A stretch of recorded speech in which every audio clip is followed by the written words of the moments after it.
Good afternoon, everyone. Welcome to the City Hall and to the City Council boardroom. And I want to welcome everybody that's here. And as we go about doing the city's business to set the agenda for our meeting on December 5th, next Tuesday.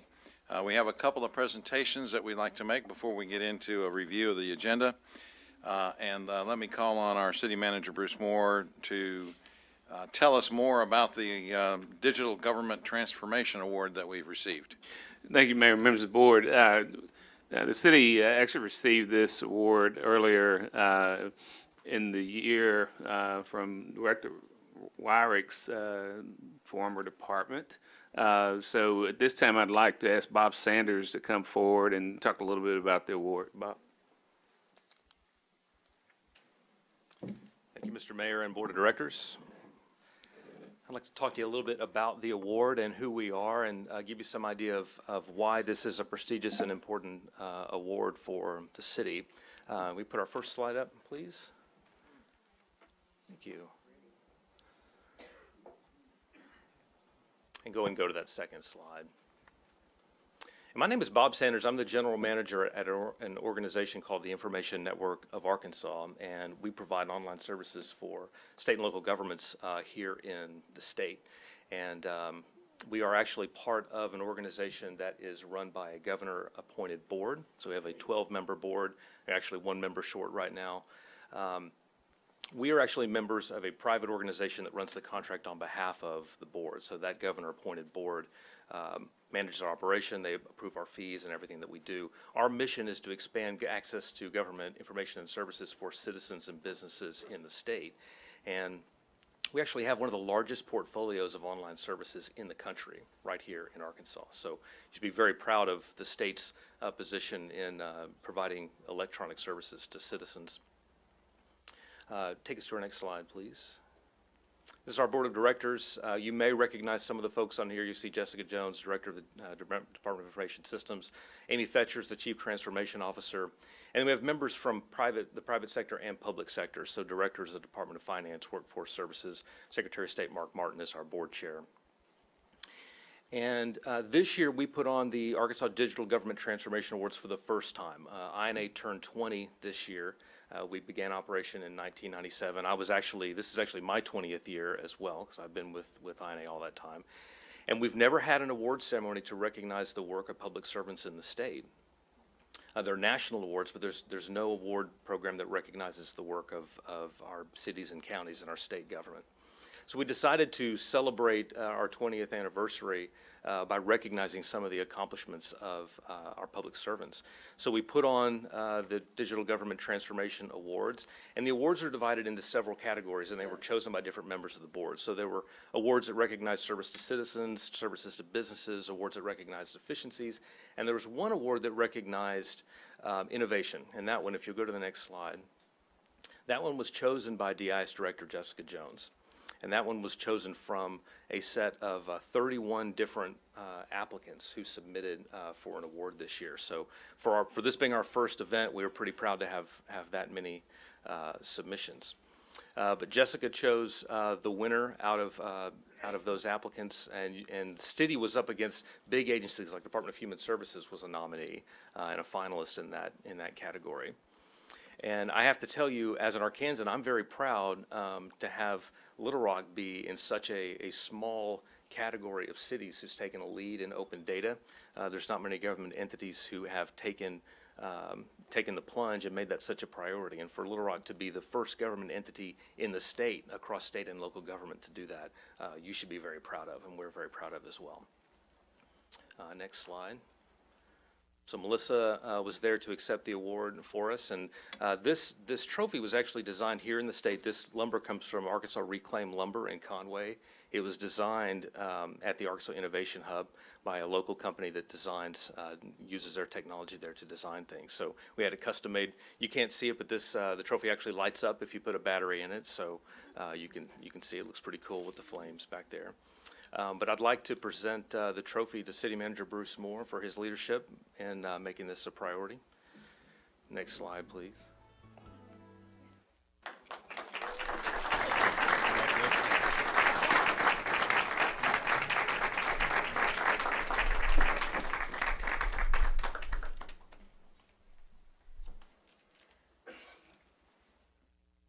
quickly. I thank Bob and INA for coming down and presenting this to us, but I really want to congratulate Melissa Bridges, our Performance and Innovation Manager. She has hit the ground running. She has the city not only the cutting edge in the state, but in the country. So congratulations, Melissa.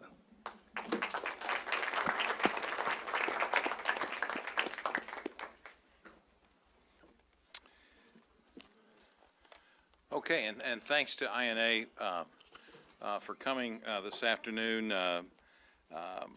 As was said, we should be very proud that Little Rock is really one of the leading cities in the country on these matters. I know that our staff has been to meetings around the country, and I've had the honor of going with Melissa to one or two of them. And I will tell you that we are looked at very, very favorably nationally in a variety of different contexts. And we should be very proud of that, to be a leader in the technology and the open data portals that we've made available. So our continuing obligation is to continue to educate our citizens on how to use those open portals and the transparency that's there so that our citizens know the workings of our city in a very, very real way. And I would encourage you to get on our website and look at those open data portals and work with them. We've got a group called Citizen Connect, which allows you some easy ways to begin to navigate that. So congratulations to our staff for an excellent, excellent job. Good. Okay, the next item we have on our agenda is as we have been accustomed to do, we recognize our high school champions, and it seems like we are doing this almost every time we meet. We want to recognize our cross-country champions with Little Rock Christian Academy, who are the state 5A champions. And let me call on City Director Lance Hines to do the honors on this recognition. Thank you.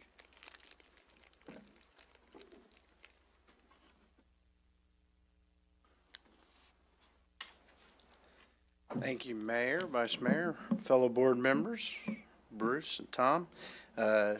We actually got two today. I think you're going to cover the other one, Mayor, with the Robinson High School state singles champion as well.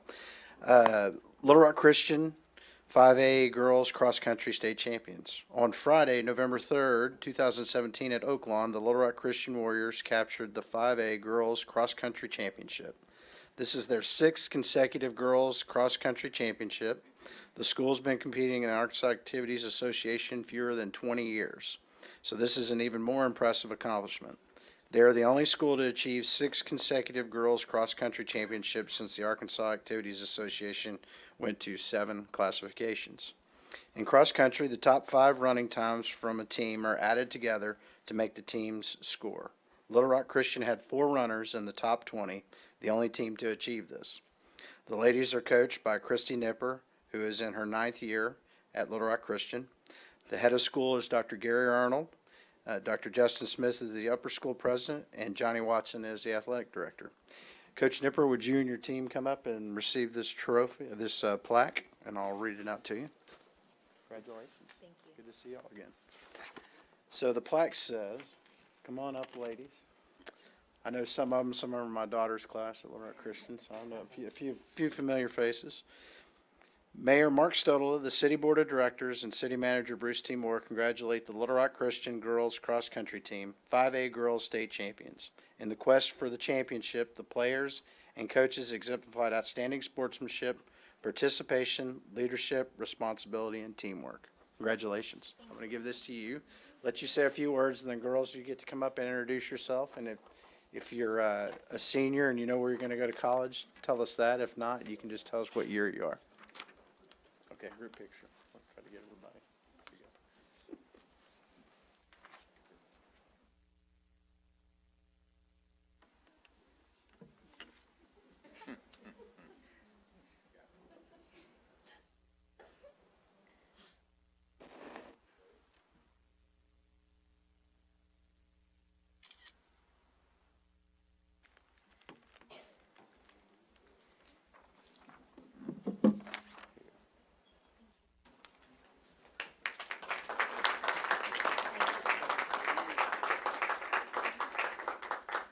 I just want to say thank you for honoring us with this.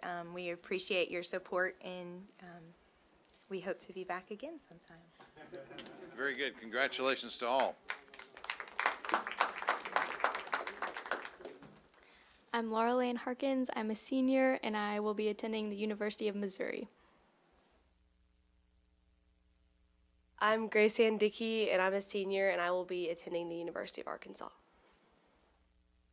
My name is Rebecca Ortega, and I am a senior, and I will be attending Gordon College. My name is Kate Barnes. I am a sophomore, and I don't know where I'm going. Well, we hope you're going back to school.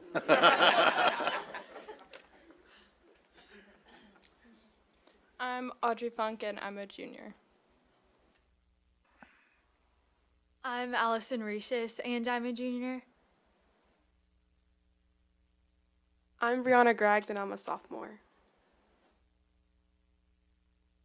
I'm Avery Moore, and I'm a freshman. I'm Shada Bryan, and I'm a junior.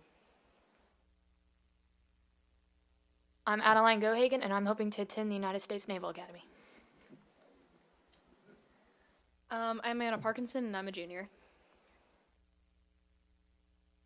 I'm Anna Funk, and I'm a junior. I'm Hannah Cheatham. I'm a senior, and I'm hoping to attend the United States Air Force Academy. I'm Sydney Hazelwood, and I'm a junior. I'm Allie Pregginson, and I'm a freshman. Hi, I'm Victoria Roach, and I'm a sophomore. Very good. Well, thank you all for being here. And to the seniors, good luck next year with your classes.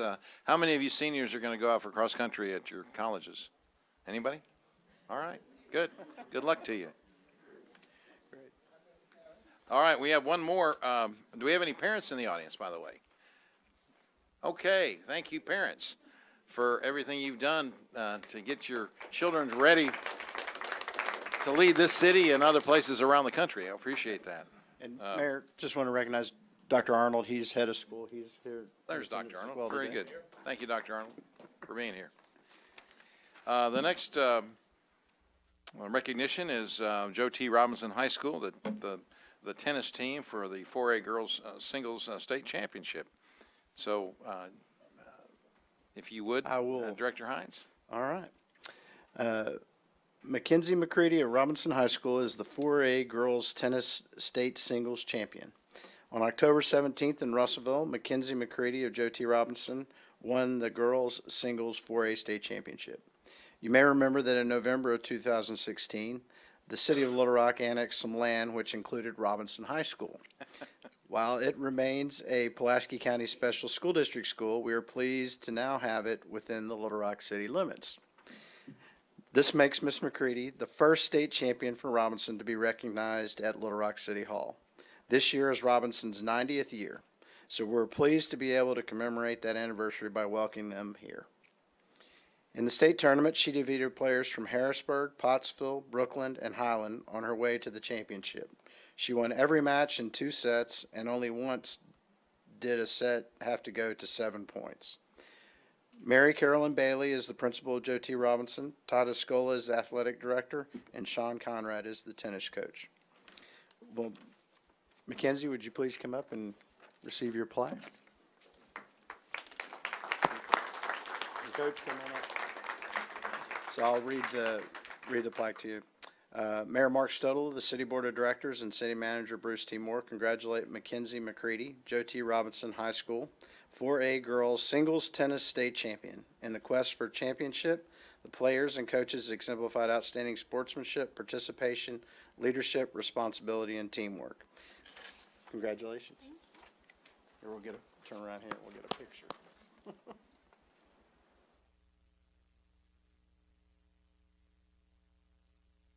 Coach, if you want to say a few words about Mackenzie and Mackenzie. No problem. You want to say anything? Sure. All right. Hello. I'm Mackenzie. I am a freshman at Robinson High School. I started playing around when I was 5 years old, so it's been about 10 years now. And the day I won conference was actually the 2-year anniversary of my knee surgery.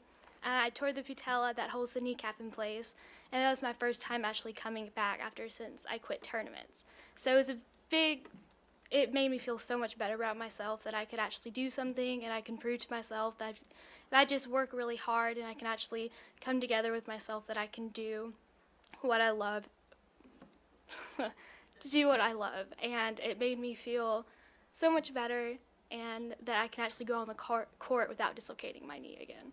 So I would thank you for having me here.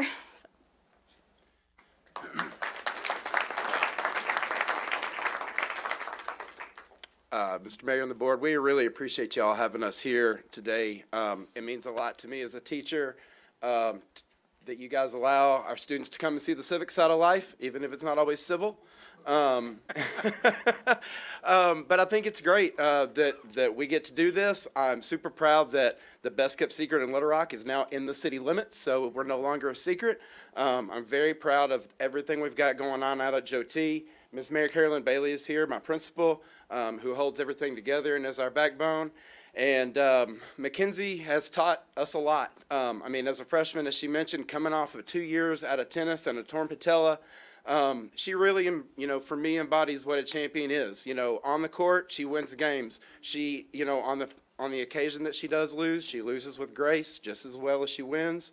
But the mental fortitude that she's got to be able to power through and get through tough times. And as y'all know that play tennis, when you do it by yourself, you're all out there alone on the court, So luckily for me, I just get to sit in the back and make speeches when somebody wins. So I'm proud of Mackenzie and the job that she's done for us. Thank y'all. And one more point of privilege, Mayor. The Robinson Senators are taking on Warren this Friday night in the 4A football semifinals. And so I know my colleagues on the board would not mind if we had their football team back here in a couple weeks to get recognized for winning a 4A state championship. Is that a home game? So everybody come out to West Little Rock on Friday night. There's football going on. So the principal. Ms. Bailey, would you thank you for being here as the principal. Thank you. And Mackenzie, we got parents too, I think, don't we? All right, good. Congratulations. And grandparents. Was the grandparent the photographer, I think, wasn't she? Oh, okay. Well, congratulations, Mackenzie, and you're learning about the discipline of being able to follow what you love, even when you've got a challenge or two that you've got to conquer. So congratulations on that. I hope you keep that knee wrapped. Okay, good. Take care. All right, thank you very much. That concludes our presentations, and if you'd like to stay for the rest of the civics class, you're welcome to. If not, we're happy to have you leave.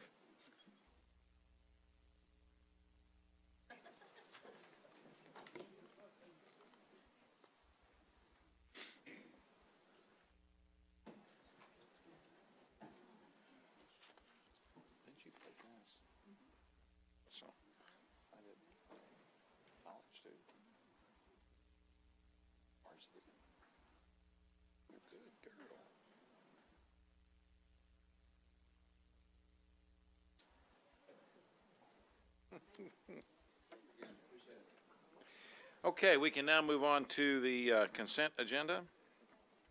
Items 1 through 9. Let me ask board members if you'll look at those items, those resolutions, and ask whether or not you have any questions on any of these items.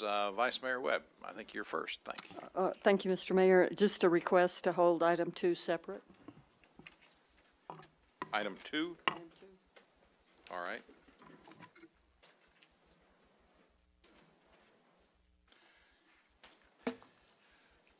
Director Wyrick. I have a question about 5 and 7.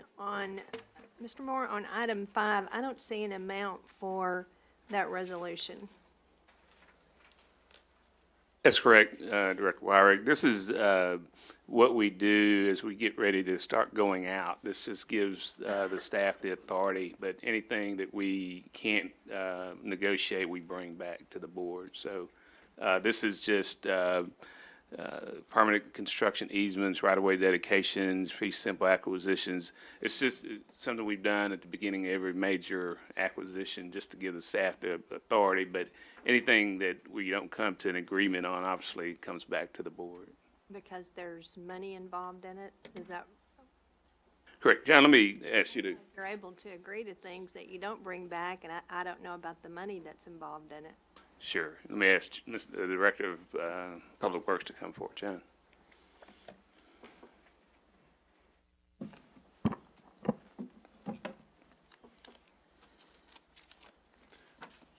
Mayor, Vice Mayor, board members, Director Wyrick, what this does is it gives us the opportunity or the ability to go out and negotiate with property owners for construction easements that don't necessarily cost money, but it gives us the ability to get that documentation signed that allows us to go into their properties on a temporary basis to do work. If we're acquiring large tracts of right-of-way where the cost is involved, that would come back to y'all for approval for So those. do you have a contractor that does that, or does Public Works do the negotiating? A majority of it is done by staff, especially the easement sides of it. If we're getting into actual purchase of property where we need to appraise property, Right. we have a consultant that does that appraisal work Okay, for and us. do we have a contract already with someone that does that for us? Yes, I believe It's we not do. done on an individual, No, we hire someone to help us across the board with that. okay. Okay, and then item number 7, it shows $67,530 that's going to Presidio Network Solutions. Did we bid that? Let me ask the birthday boy, Mr. Foshi, to come forward. Randy? Happy birthday. I couldn't tell from the write-up that we bid that. It's a state contract, actually. It's purchased through the Cisco state contract. Okay, We get a much better discount by doing that. got it. Thank you. Anything else, Director Wyrick? No, that's it. Thank you. Okay, Director Adcock, you're recognized, please. Mr. Moore, item 5, again. I know this is construction from 2016 to 2018. How many projects do we still have from 2016 that we've not started or completed? Let me ask Mr. Honeywell to come forward. He might not have it off the top of his head, but we're pretty much on schedule. John? Director Adcock, these are projects that we selected for that 2016 through 18 funding cycle. That's why it's listed that way. We've been working on getting projects designed since we had that list approved. So at this point, we're on schedule as far as those projects are concerned about completing them in the time frame we have. Some projects we have already put out for bid in this funding, but they didn't necessarily need to acquire any easements or right-of-way, so we didn't have to go through this process.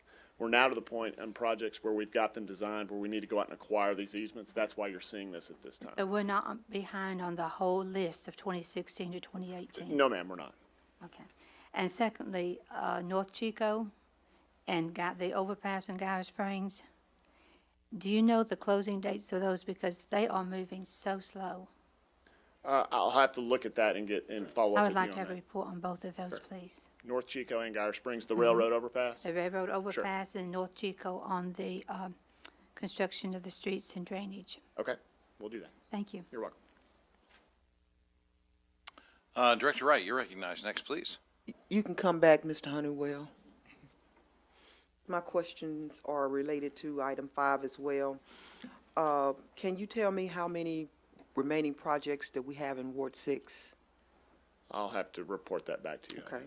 And can you also report back to me why the Barrow Road, Tanya Drive project has been dormant for about a month now? And I'm getting calls from constituents that want to know what's going on. I'll have to ask on that also, but if I had to guess, which I hate to do, but I would think it's probably has to do with getting equipment for the signalization. Sometimes there's a pretty long lag time when you can order equipment, and it can take months before you can get that equipment in. But I would think that if you know the contractor has this project, then that they order that at the time before they commence the work. but we're still talking months and months and months to get that equipment in sometimes. So I need to follow up and I see if still that's think what it that's is. ridiculous, and it's a poor way to plan, and people, I wish that we could make the manufacturers do it faster, but unfortunately, we see that on every project that we do that involves traffic signalization. seems like we could do a better planning. People don't understand. Until a contract is let and the money is available to the contractor, they will not order the equipment. So that's when that. So you're telling me a timeframe- traffic signal can take, if I get a contract that starts, January 1, It could and I be- order the traffic signal, It could be 4 to 6 months before you have the equipment delivered to you. that doesn't make a lot of sense to me, but. I wish we could make them, unfortunately, that's the position we're in with the Well, I hope manufacturing side. my of it. constituents are listening. I've even got a call from the mayor's office about it. People were calling your office about it. And I'd like to know the time frame for when Certainly. they expect that equipment to come in. Okay. And because we have several other phases to that project, and I just don't want to see, I know there's maybe one other signal, I think at Labette Drive, where we're making it possible for the handicapped people to cross the street. So is that gonna take 6 months to get equipment in? That's When you kinda have a ridiculous. contract that gets bid and let and the contractor's given notice to proceed, if they order the equipment that day, that's. I hope my constituents are listening so that, the calls can die down a little bit. I'm gonna start referring them to you. That, you can do that if you'd like to. Thank please. you. You're welcome. John, is that, is that equipment bid through the contractor, or is it bid directly from the city relative to the signalization? No, equipment? that's included in the contractor's bid to do the work. Okay, That's part of the materials that they have to supply as part of their construction. thank you. You're welcome. Director Hendricks, you're recognized, please. Thank you. I wanted to ask Mr. Moore, I was really fascinated when I saw that number 5 said that to authorize the mayor of the city of Little Rock. So when do we start doing all that? Is this the first time this has happened? I think any time it's dealing with land, acquiring land, the mayor and the city clerk have to sign. But I mean, a resolution type like this, I'd never seen that before. Okay, maybe I missed it. The other thing that I want to ask Bruce, would we have a list, provide a list of number 5 of the projects, the different projects? A list of projects we think we might have to Yes. use. Okay. Okay. In Ward 1, just Ward 1, the rest of these people don't care. Ward 1.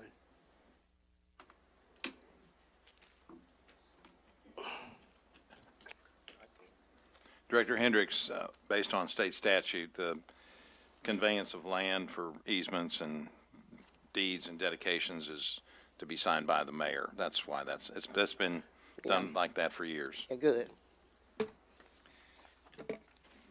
Okay, Director Hines, you're recognized, please. Are we on to planning and development now? We can, yes, there's no one else Like a on the resolutions, presentation we can on move 10, on to. please? Or, go ahead, I'll yield. You'll hit your button, please. I did.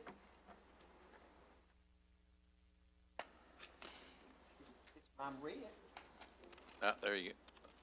Push hard. There you go. On resolution number 8. But that's just at the Police Training Academy. Mr. Moore, we're still having some issues at the sports complex with computers access, and I thought that when we made the improvements out there that those problems were going to be solved. And this just sparked my memory to ask you to follow up to try to find out why we still seem to get email slowly. Okay, we'll do. Thanks. Okay. Director Adcock, you have something on the resolutions, or? Okay, go ahead, please. For a new business coming into the port? Our port director, Mr. Brian Davis here. I'm going to ask Brian to come up. Brian? Mr. Day, are you selling property for a new business, I hope? Yes, ma'am. It's a 5-acre, approximately 5-acre parcel on Sloan Drive, and it's going to be a transload facility. A small number of jobs, but a new opportunity. It's a national brand. Can't share yet who it is, but if the deal goes through, then there'll be a big announcement. But it is new jobs. It is new investment. Good, thank you. Thank you. Okay, Director Hines. Presentation on item 10, please. Let me ask our planning director, Mr. Collins, to come forward. Jamie.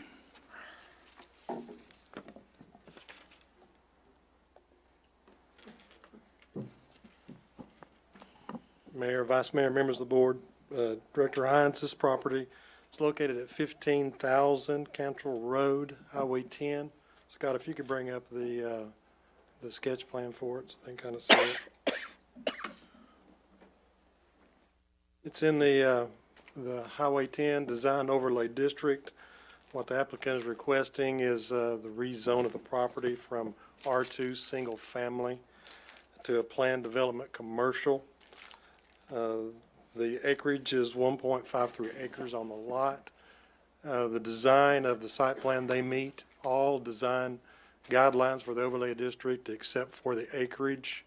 I think the minimum acreage on the overlay district is 2. And that's only because we, as a city, allowed the plat to be processed through that in the past. That limited the acreage, so that's the acreage as per plat. So we'll process it as the plat shows. What they're looking to put in there in the plan development is a restaurant use. They're proposing 44 parking spaces, a dumpster in the back to be screened.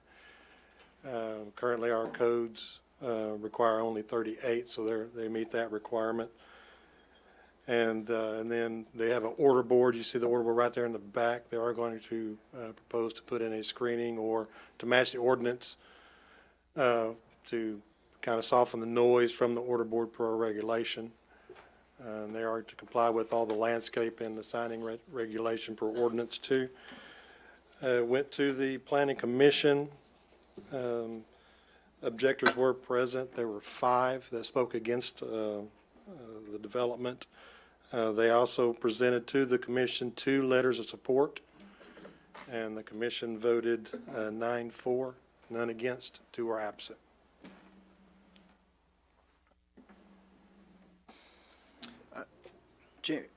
So this property is still zoned R2, even though it sits between 2 planned office developments and a commercial node? So it's That's never correct. been rezoned since even when it was replat? So it has office to both to the east and the west, plan development office that was presented. And that's the reason the staff is not supportive of this, is just for the office use. The land use plan, if you'll go to that, Scott.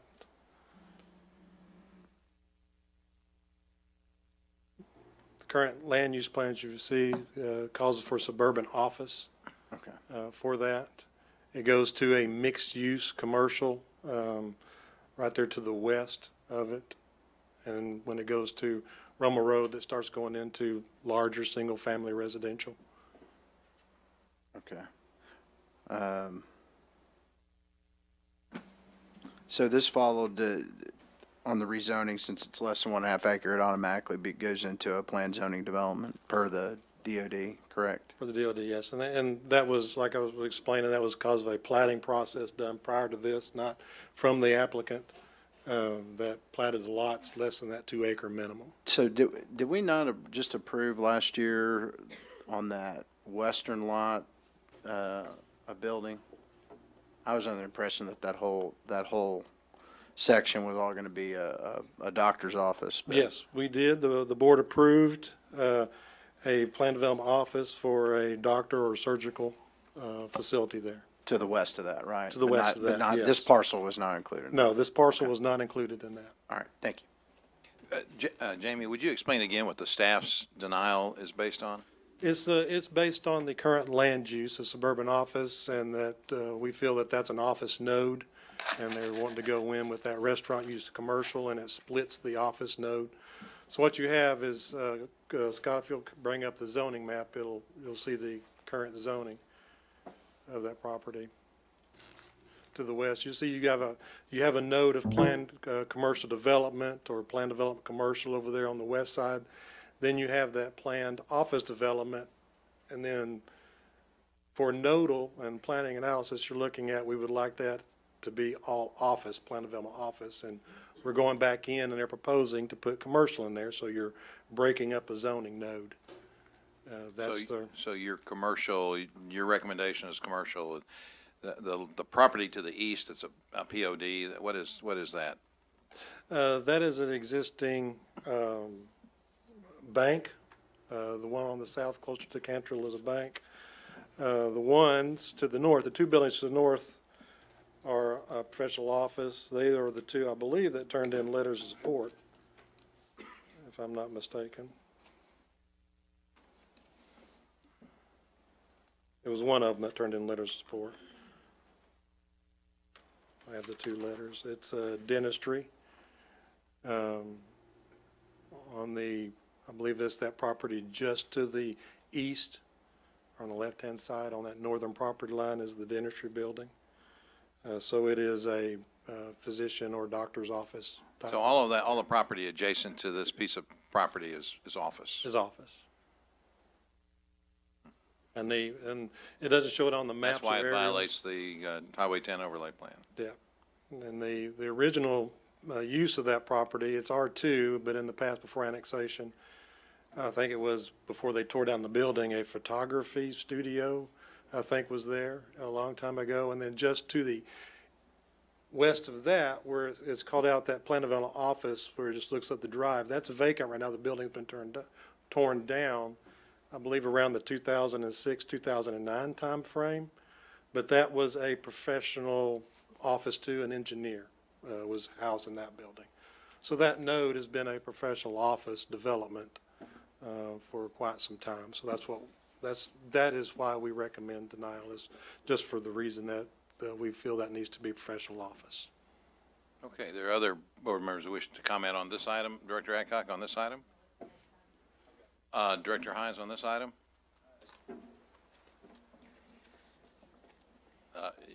I had you there for a minute. Okay, go ahead, please.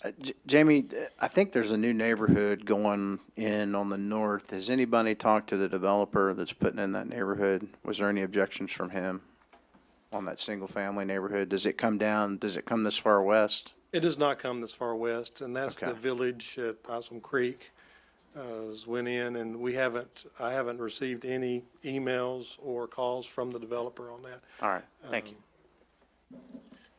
Let's see, Director Wyrick, do you wish to comment on this item? Or a different item? Okay, Director Peck. Yes, thank you, Mayor. Jamie, where is Burger King in relation to this? Burger King, if you look at that first PCD that is just, which would be to the east, right there, it's that small property over to your left, Scott. A little bit more right there. It's that building right there. If you'll circle it, kind of let them see where it is. That's it. That was at Crystal. So how did Burger King get there? Well, it's supposed to, that was a commercial development, a mixed use, and that was a mixed use, and it got approved at the board level. And I can't tell you specifically why, other than it was presented and approved. It just seems like there's just so much confusion about the scenic Highway 10 corridor that I'm very familiar with. And I think we're going to have more and more issues like this come up. What is the, don't you think that it would be a good exercise to revisit the overlay? I mean, it's 30 years old. I've been out there for 40 years. It's so different than it used to be. Would there not be value in looking at this and having stakeholders come to the table, and Lance and, wards 4 and 5 take a look at this? I think that's an excellent question to present. The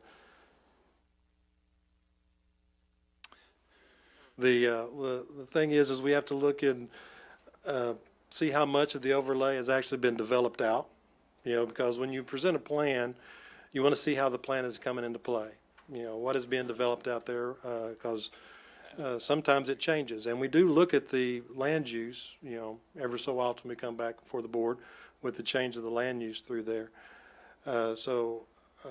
I can get a report to you, let you see how much has been developed in that overlay district and what's remaining. And the more it gets developed, the less revisiting is needed because you're getting close to closing it out. And I think any overlay district, there needs to be, you look at it as it goes and see how it's developing and going. And I think for the most part, it is worked throughout the corridor. Director Hines. Jamie, I just on a side note, not to throw any extra work, but could you guys come up, and we did this several years ago, but there are a lot of parcels that are like this that on their face don't meet the 2-acre minimum because either property's been platted or, and that might be a good thing to look at, because I think, if I remember right, the DOD, if a piece of property doesn't meet the 2-acre minimum, it automatically requires it to go through as a planned development. Am I remembering that right? Yeah, if it doesn't meet it, it has to go through, Yeah, and I think, I think it'd be, Bruce, what would our process be? Would that something that planning commission would take up? Because I know that during the last proposal for the Reese development, I think one of the planning commissioners proffered that he thought we ought to take a look at the DOD out there.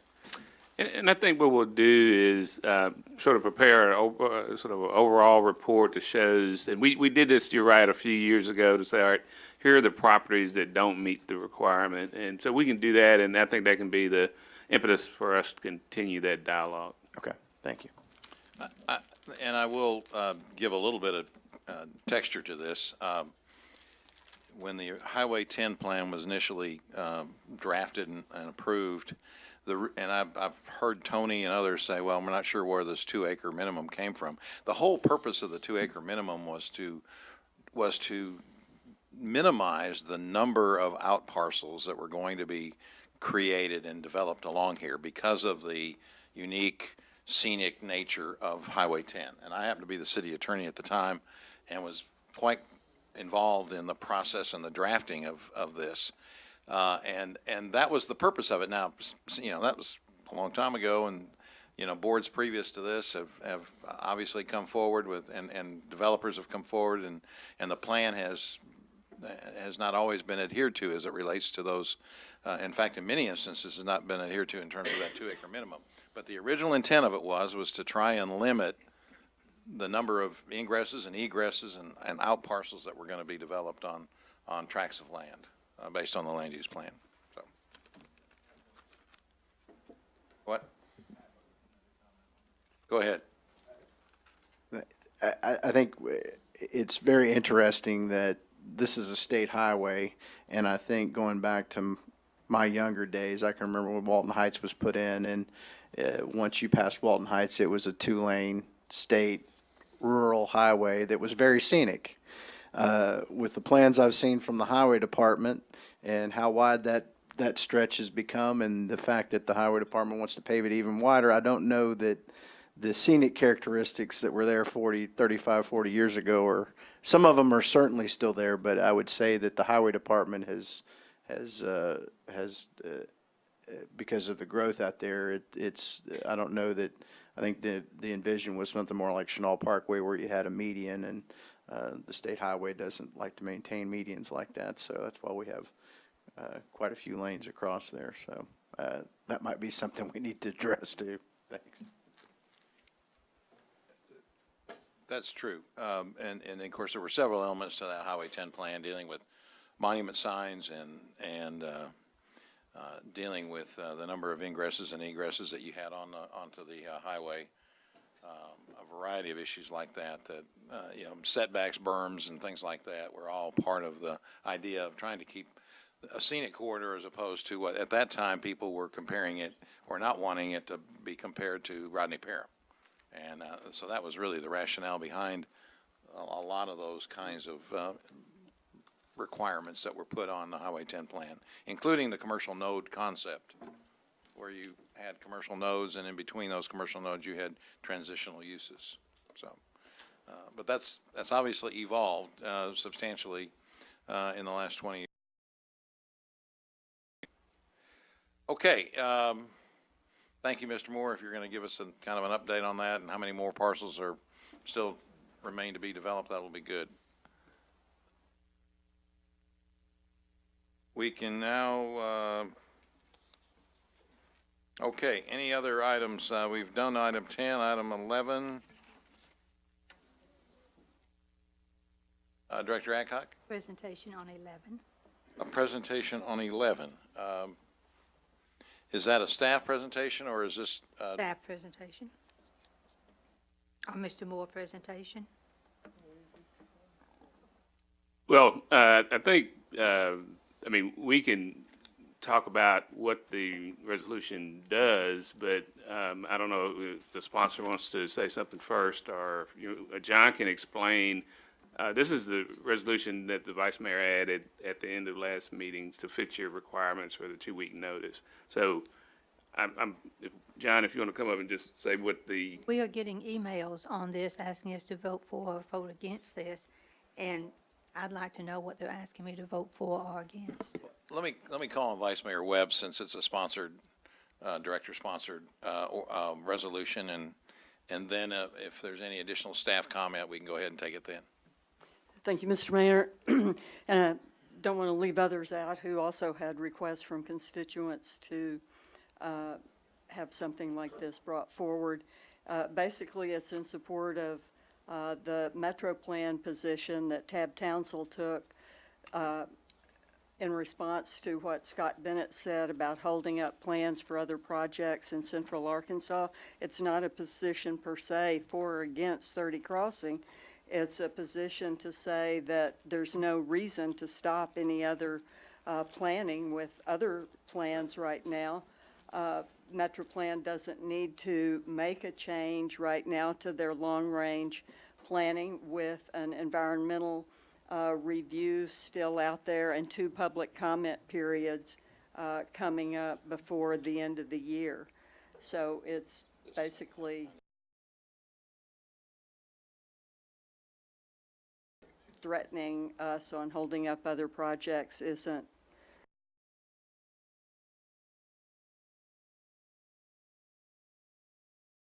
who will be here next Tuesday night who would probably like to speak about this as well.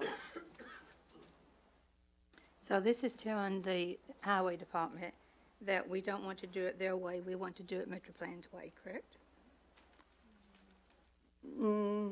I wouldn't say that's exactly correct. It would be that we don't think it's necessary to have Metro Plan go ahead and make these changes until all of the information is presented. And in fact, Tab Townsell says it very well. If I can quote from the end of his letter, he says, as a board member, would you wish to see the results of an environmental assessment before you approve a project? And so I think we're just simply saying that we would like to see the results of these additional items and not hold up other projects in the meantime. And these projects are in Little Rock or in other parts of? They're in central Arkansas, and I'd be happy to get a whole list of Are those. any of them in Little Rock? Yes.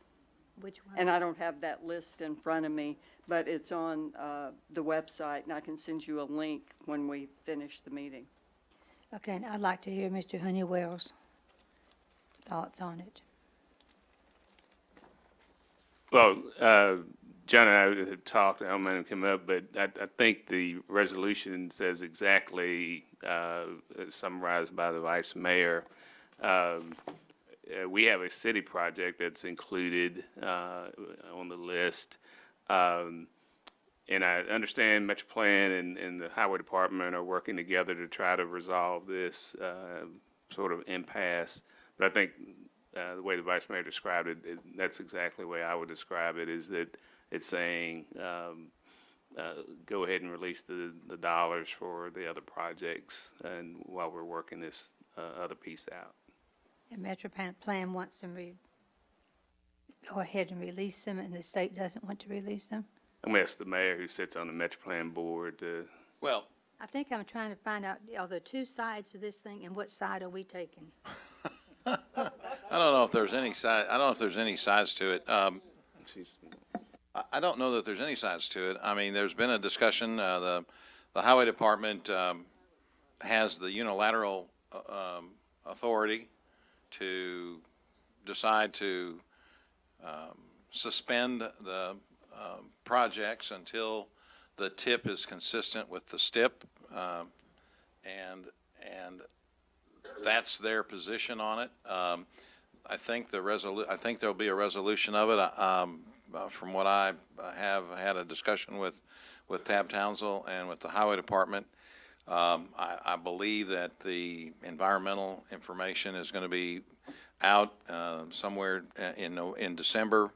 And I think the tentative idea is to try and resolve the language issue in the December meeting of Metro Plan, which comes up toward the end of December. So Well, if everyone is working on it's this. a timing issue, basically. It's not it's a process and a timing issue. Well, if everyone's working on this and trying to come with a consensus on it, why are we getting involved with it? Well, I can't answer that question. I mean, that's, Kathy, why are we getting involved if everyone's trying to work this out? Well, I think if they worked it out, then we don't have to get involved, and we'd be certainly happy not to. But I think we have a responsibility to make our position known, and if that's a minority position, that's, that would be a minority position. I could live with that. But I think we would be remiss, or I would have been remiss, to have ignored so many constituents who felt very strongly about this, not to be bringing it forward. I guess my thing is, are they talking to their state representatives and senators about it? Because those are the people that, in my opinion, has a decision on this. Thank you. Director Hendricks, you're next, please. What you all are talking about is really foreign to me.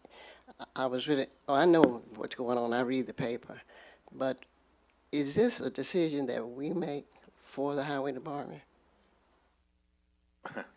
I mean, y'all make, because I'm against it. There are many people who would love for us to be able to make decisions for the highway department, but that hadn't happened since the Mac Blackwell amendment was passed that insulates the what year? The highway commission from the legislature, certainly the city board or city council. Yeah, I'm really interested. We're sitting here talking like we control something. Well, I bet we wish we did. I think, I don't want to speak for Vice Mayor Webb, but I think it's an expression of a position, regardless of whether or not it has any impact to make a change. Yeah, when we say we, I'm just wondering, I'm not in that. Director Wyrick, you're next, please. Thank you, Mayor. I'm going to be in support of this resolution, and the reason that I am is because the letter that I saw, and I don't have it in front of me. First of all, I didn't hear about these letters and stopping projects from the city. I heard about them from constituents and then read it on the Arkansas Times. And the letter from Mr. Bennett and the projects that he proposes to stop are, it's almost like blackmail. You know, if you don't go ahead and approve this, then we're going to stop these projects. And they were in Faulkner County, Saline County, City of Little Rock.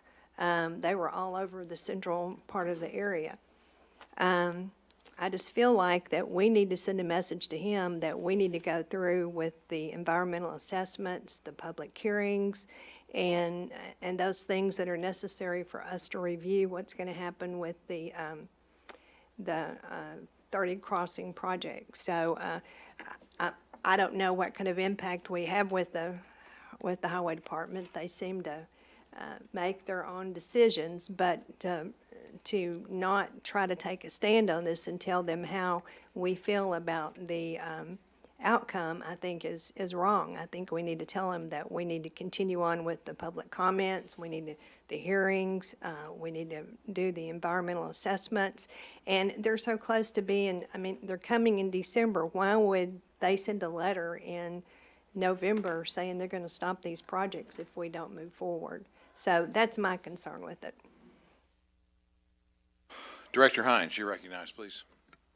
Mayor and fellow board members, I had to get a quick education on exactly what all of this was. When you start throwing acronyms around like STIP and TIP and FLIP, it gets a little confusing. But the way I understood it was that there's the STIP, which is the state Transportation Improvement Plan. Transportation Improvement Plan. Then there's the long-term, and Metro Plan has their own, and they have two. And one's the Transportation Improvement Plan, and the other one's the Long Range Plan, correct? Yes. And what I understand is that issue has nothing to do with 30 Crossing. 30 Crossing is just one of the many projects. But when those two plans do not agree based on the Federal Highway Administration's rules, is that Metro Plan changed one of the plans but didn't change the other, those are out of order. And so what he's simply asking is for those to be put back in order, so these other projects, because ultimately the highway department's responsible for, if they're going to use Federal Highway Administration funds, that's where, and the Federal Highway Administration can withhold those funds if we're found out of order on those plans. Now, the other thing that I see that seems problematic is it seems like this is a little bit personal towards the highway department director. And he speaks for the highway department. I see him mentioned 3 or 4 times in this resolution. I can't recall a specific time when we've called somebody out by name in a resolution like this. I think it would be appropriate to have the Arkansas Department of Transportation listed, but I don't know that to go after Mr. Bennett personally in this resolution seems wise or appropriate. That's all I have. Thanks. Director Campuris. Oh, sorry. Go ahead, Director Campuris. Well, I appreciate Kathy bringing this up. I think we have to be very careful, or at least I have to be very careful as a board member, to try to insert ourselves into this issue when I don't understand all the complexities of it. And I think that if we're going to do this, and if we're going to try to do this, we need to not make this an I-30 issue. We need to make it an issue that I think what Mr. Bennett's saying is that we need to have all these ends tied up in order for me to move forward, is my understanding. And if you want to do this, then I think you need to ask Mr. Bennett to come here next Tuesday and explain his part of this. I don't think it's fair to say, I've read it in the Arkansas Times, I've read it in the paper, and then we're going to pass a resolution saying we don't like what you're doing. I mean, it's a little bit like someone coming to us and saying, here's 2 parts of it, I don't really understand all of it, but I don't want you to do this. I mean, it's a very complex issue the way I understand it, and I'm with Joan. I'm not sure who's right, who's wrong, but I think they need to settle this and quickly. And I would be more in favor of giving them enough time to come to this issue, come to a conclusion, or we invite the highway department here to give their point of view on this if we're really going to say that what they're doing is wrong, because there are 2 sides to every issue, and what we're taking is one side of the issue. So that would be my thought on it. Let me add a little bit of more definition to this. The policy of the Metro Plan is that, as it relates to the I-30 project, want the sign off, if you will, or the ability to proceed with the public hearings that are necessary, and having the county and the city of North Little Rock and the city of Little Rock consistent to go forward with that. So in order for them to do that and to have the public hearings, they've got to go ahead and issue the notice that is basically allowing the language that has already been approved by the Metro Plan Board to be consistent with the TIP. So I mean, the Metro Plan is already on. They're on record as the distinction between operational improvements and capacity improvements. And therein lies some nuances that the people who are debating this issue are looking for I think, particular positions for some future type of discussion or conflict or litigation that might occur based on all these issues. And it's really a process question, and the Metro Plan has already agreed to that. And the city of Little Rock and North Little Rock, or the city of North Little Rock and Conway, and the county are prepared to try and resolve the language inconsistencies. I believe tomorrow there'll be a resolution which puts the Metro Plan Board on record as indicating what the local preferred option is going to be, is the split diamond, which we have been working on in terms of how it minimizes and in some instances improves the issues of ingress and egress and access between the east and west portions of the interstate. And if that passes tomorrow, then I think a lot of the concerns about the inconsistency will be resolved, and they'll be able to go forward with the public hearings. The EA, the environmental assessment, is supposed to come out in December. They don't know exactly when in December, but the anticipation is that they'll have those public hearings, and the language consistency will be resolved in December. So that's the best knowledge I have about the issue right now. And if so, then it may make this resolution moot. When you change the lights. I think that. Excuse me, if you would, go ahead and hit your, if you wish to speak on this, go ahead and hit your. All right, Vice Mayor Webb first, and then. Thank you, Mr. Mayor. I mean, if it's a moot point by next Tuesday, then we would certainly pull it down. And also, if Director Hines had concerns about removing Director Bennett's name and putting it the Highway Department, then that would be fine with me, as long as it's fine with others who wanted this done. So, When you say others, are you talking about other board members? other board members who were involved. All right, well, if you'll visit with them, and that can be obviously changed. Yeah. Director Wyrick. I'm sorry, I've got them in order here. All right. Director Wright, sorry, I'd appreciate that. Is it Wyrick or accidentally, Wright? go ahead. Well, I know you had spoken Then I'll before. call on Director Wyrick. Thank you. I got some emails on this too, and I was confused until I recalled that this was something that Vice Mayor Webb had brought up. But I kind of see what Joan and Dean are saying. It seems like we're inserting ourselves into a process, and we might just add more angst to it. And I'm not comfortable with that at the moment, especially after hearing Lance's explanation of what the mayor was talking about. And then to put somebody's name in a resolution, I think is totally inappropriate, because I wouldn't want to be named in one. Right now, I'm not comfortable, and I don't see me supporting this as it is right now. Okay, Director Wyrick, you're next, please. The reason I said that I heard about this from residents and the Arkansas Times is because I would have thought you being Mayor, you being our member on the Metro Plan Board, you would have brought this forward and explained to us the situation. That's the reason why I made the statements that I did. But when I read the information, it did seem like blackmail to me that they were going to hold up projects if this was not agreed to. So if you've got, if you think something's going to happen tomorrow, that a resolution to eliminate this situation we have, then we would need it on Tuesday. But the letter was very threatening. The letter from the Metro Plan Board was, they felt like it was threatening as well.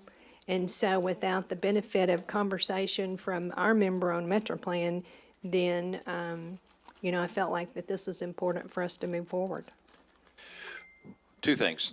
First of all, since those letters were issued, there's been efforts to try and resolve the issue so the projects can move forward. I was not aware that Vice Mayor Webb was drafting a resolution. Nobody made me aware of that, so it came up yesterday or last week rather, and we've been continuing to work on how to resolve the issue so that all of the various positions of the parties can be respected. I feel it very important that the locally preferred alternative be given deference by the Federal Highway Administration. And I will tell you that the Highway Department engineers, I agree with that. They've been working on that with us in a cooperative way and recognizing some issues and details that we think are very important. That's why we have consultants that we've paid to help represent us on those issues relative to the request for proposal process. They're moving forward with that, and we want to make sure that those concerns that we have are going to be protected in the design build process.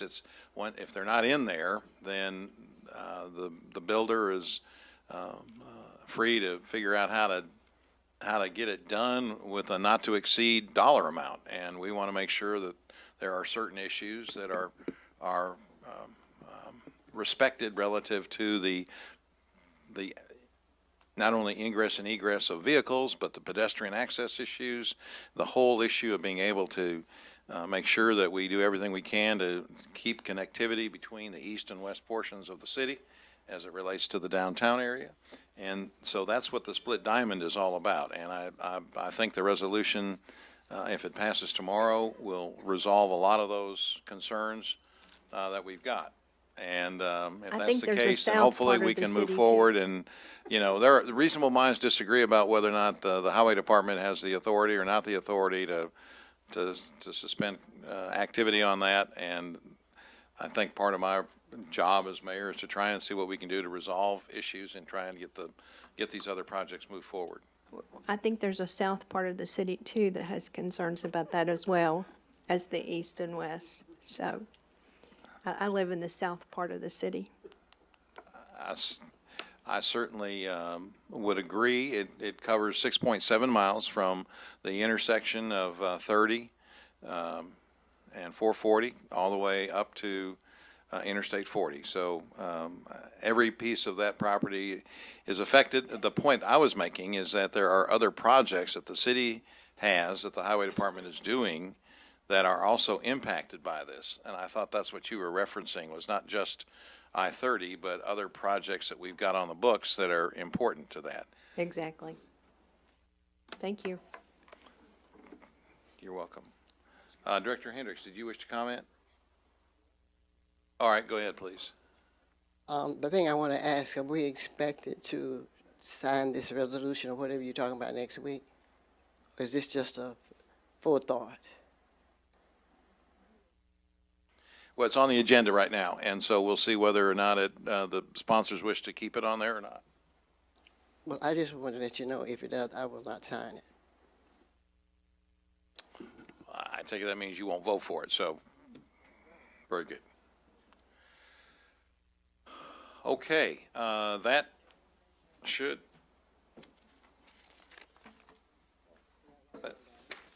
Oh, excuse me. Yes, go ahead, Director Campuris.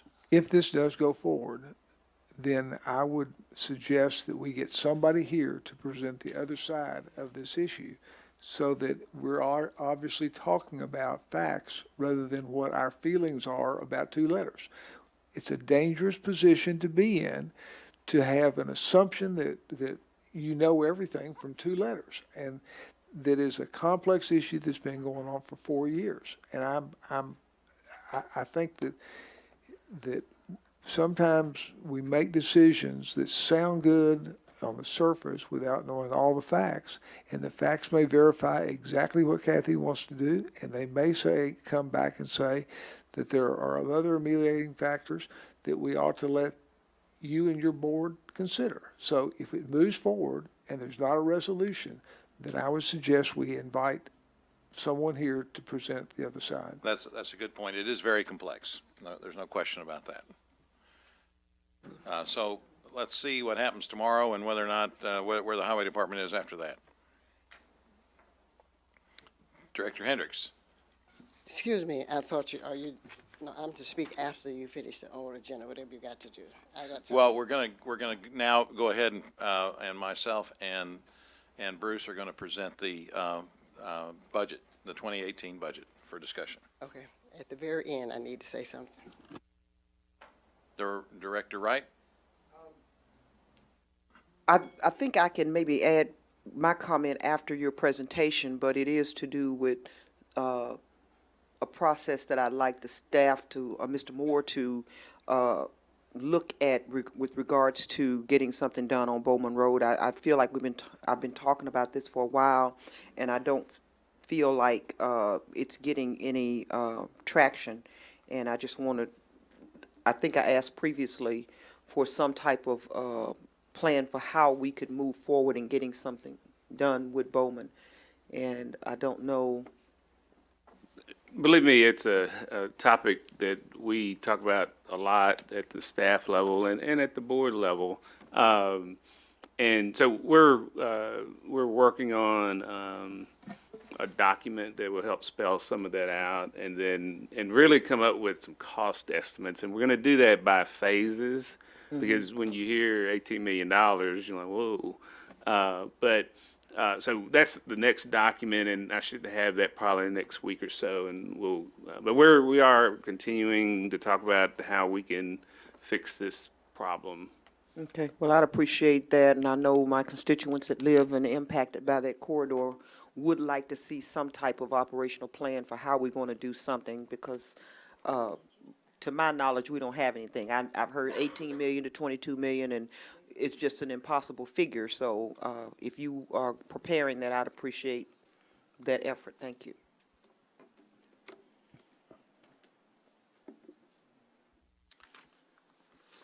Okay, we can now move forward with the budget discussion. I'm going to go down to the lectern for my portion of this presentation.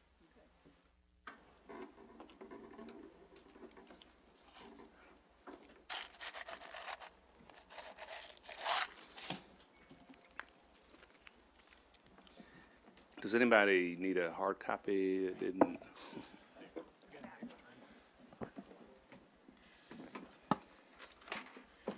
Okay, you have before you the 2018 budget recommendations. I'm going to highlight some of the issues, and then we'll get into the meat of the specific line items as well.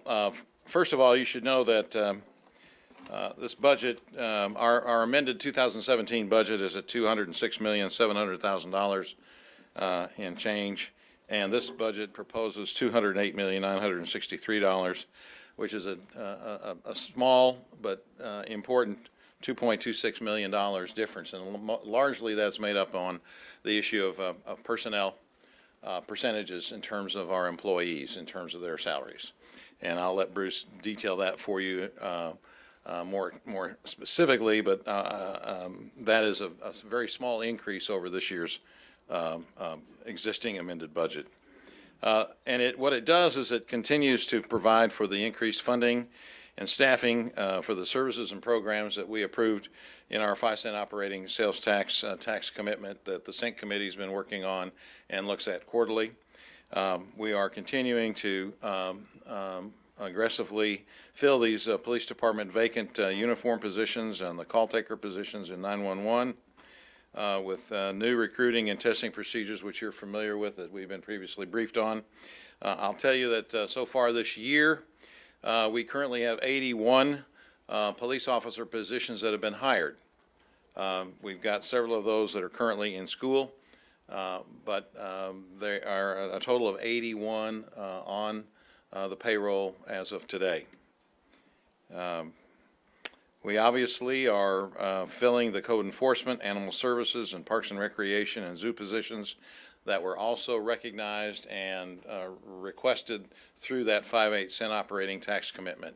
So our funding for 2018 continues with those budget recommendations that were made back when we passed that tax and it went into effect in 2012. We also are maintaining the increased funding for our neighborhood-based community initiatives, $5.5 million. an increase over the 2.5 to 3 million that we had previously. And we are increasing in this budget the building maintenance special project fund to $975,000, which is a substantial increase over the previous funding level, which was at $750,000. There's an increase of $750,000 of that 975. So you can see we've made a substantial increase in that maintenance fund. It also recognizes increased funding for under the 5/8 cents operating sales tax for our annual fleet replacement allocation of $850,000, and continuing with the transit routes on John Barrow and Pulaski Tech, recognizing the Rock Region Metro funding allocation based on miles traveled. It's an increase of $327,782 over this year's budget for Rock Region Metro.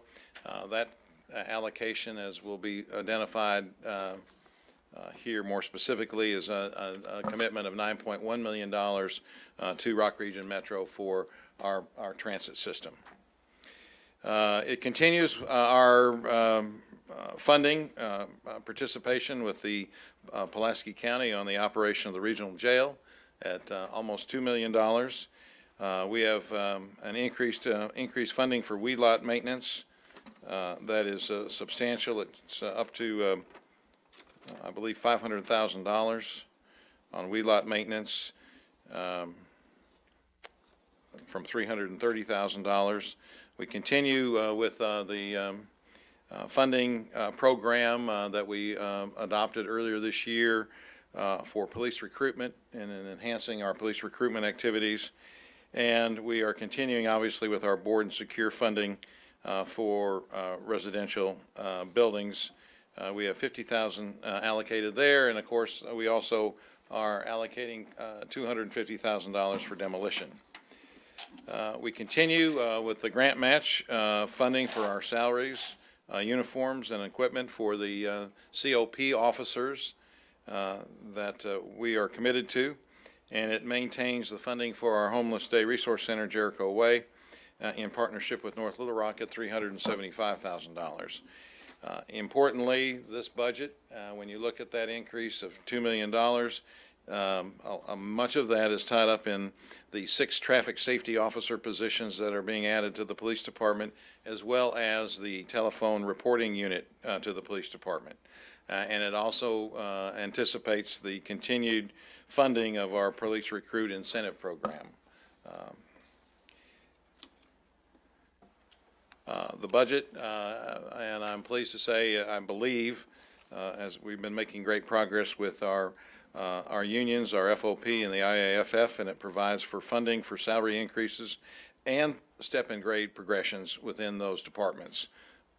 It also provides for salary increases and step and grade progression for our ASME personnel, and it also includes a salary increase for our non-uniform and non-union employees. We continue to be able to maintain 100% city-paid premiums for our employees' coverage for basic health, dental, and vision, and also life insurance benefits. And we are, I think, one of the few cities that can indicate that we can pay 55% of the cost of the family coverage, which is very, very important to our employees.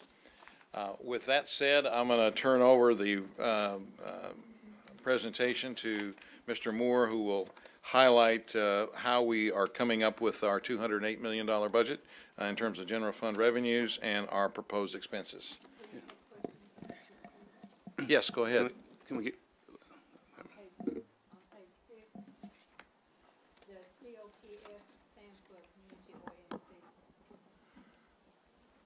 yeah.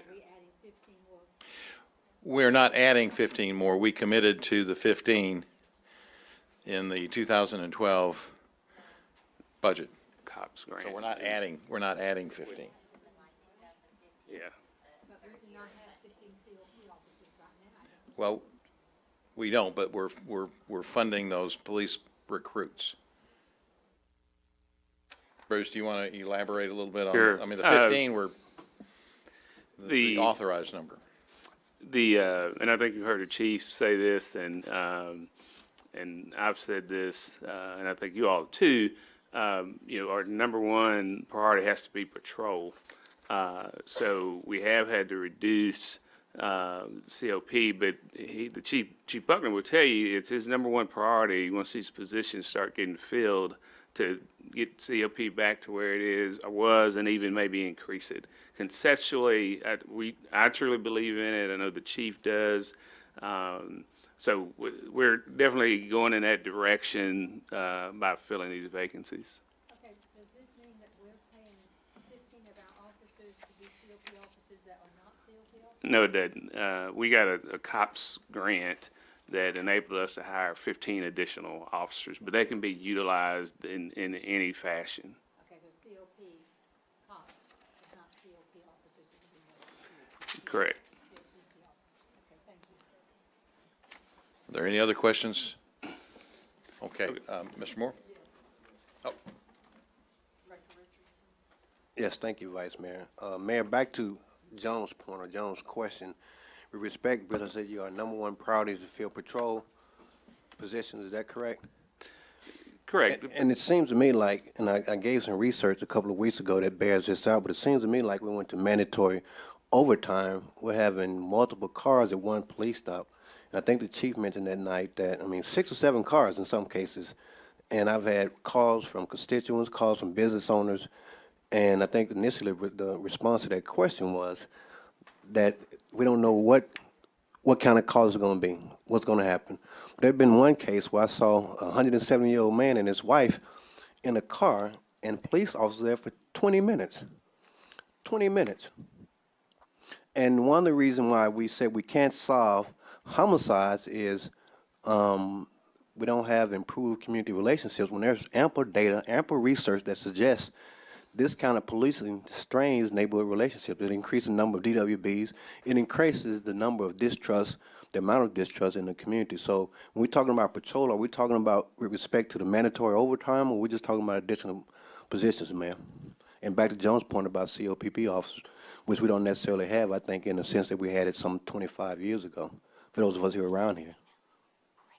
well, let me just say that I'm a strong advocate of COPP officers, and so these current officers that we've got, 18 are out on the streets. We've got another 62 that are going through our recruit classes right now. We have some officers dedicated to COP functions, but there's no question that in order to build that trust with the community, it's and in concert with the every principle of 21st century policing, getting those officers out of the cars and walking the streets and getting to know the neighborhoods is very, very important. So I think the police chief believes in that as well. And so as we get these officers through their instruction, it is my sincere desire and hope that they will be acting as COPP officers. Yes, sir. I think what's somewhat problematic is that that some of us would have the temerity and gall to absolutely reject research that's not just focused on Little Rock, it's research across the country, the whole country, that proves this and shows this and plays it out. So, in one hand, here's the cognitive dissonance. On one hand, we're saying we can't solve homicides because we don't have community relationships, community partnerships. On the other hand, we're not treating the community like their community. We're kind of using this cookie-cutter approach where everybody's a criminal, and one day you're a criminal, the next day you're not. And I think to Jones' point, we have COPP, the people know the communities know those people. And I just think that to me, that's the imbalance that I'm really, really wrestling with, struggling with, especially we keep saying we want to improve relationships to solve some of these homicides, but we're rejecting research that's not just applied to Little Rock. It's research across the country, research. And if you need it, I'll provide it to you. I absolutely agree with you, and that's why, I think the board has been pushing really hard on our city manager and our police chief to get these positions hired. There's no question that's one of the important answers, and so I don't think you'll find any disagreement with anybody on this board as it relates to the importance of having our officers be in the community to build that issue of trust.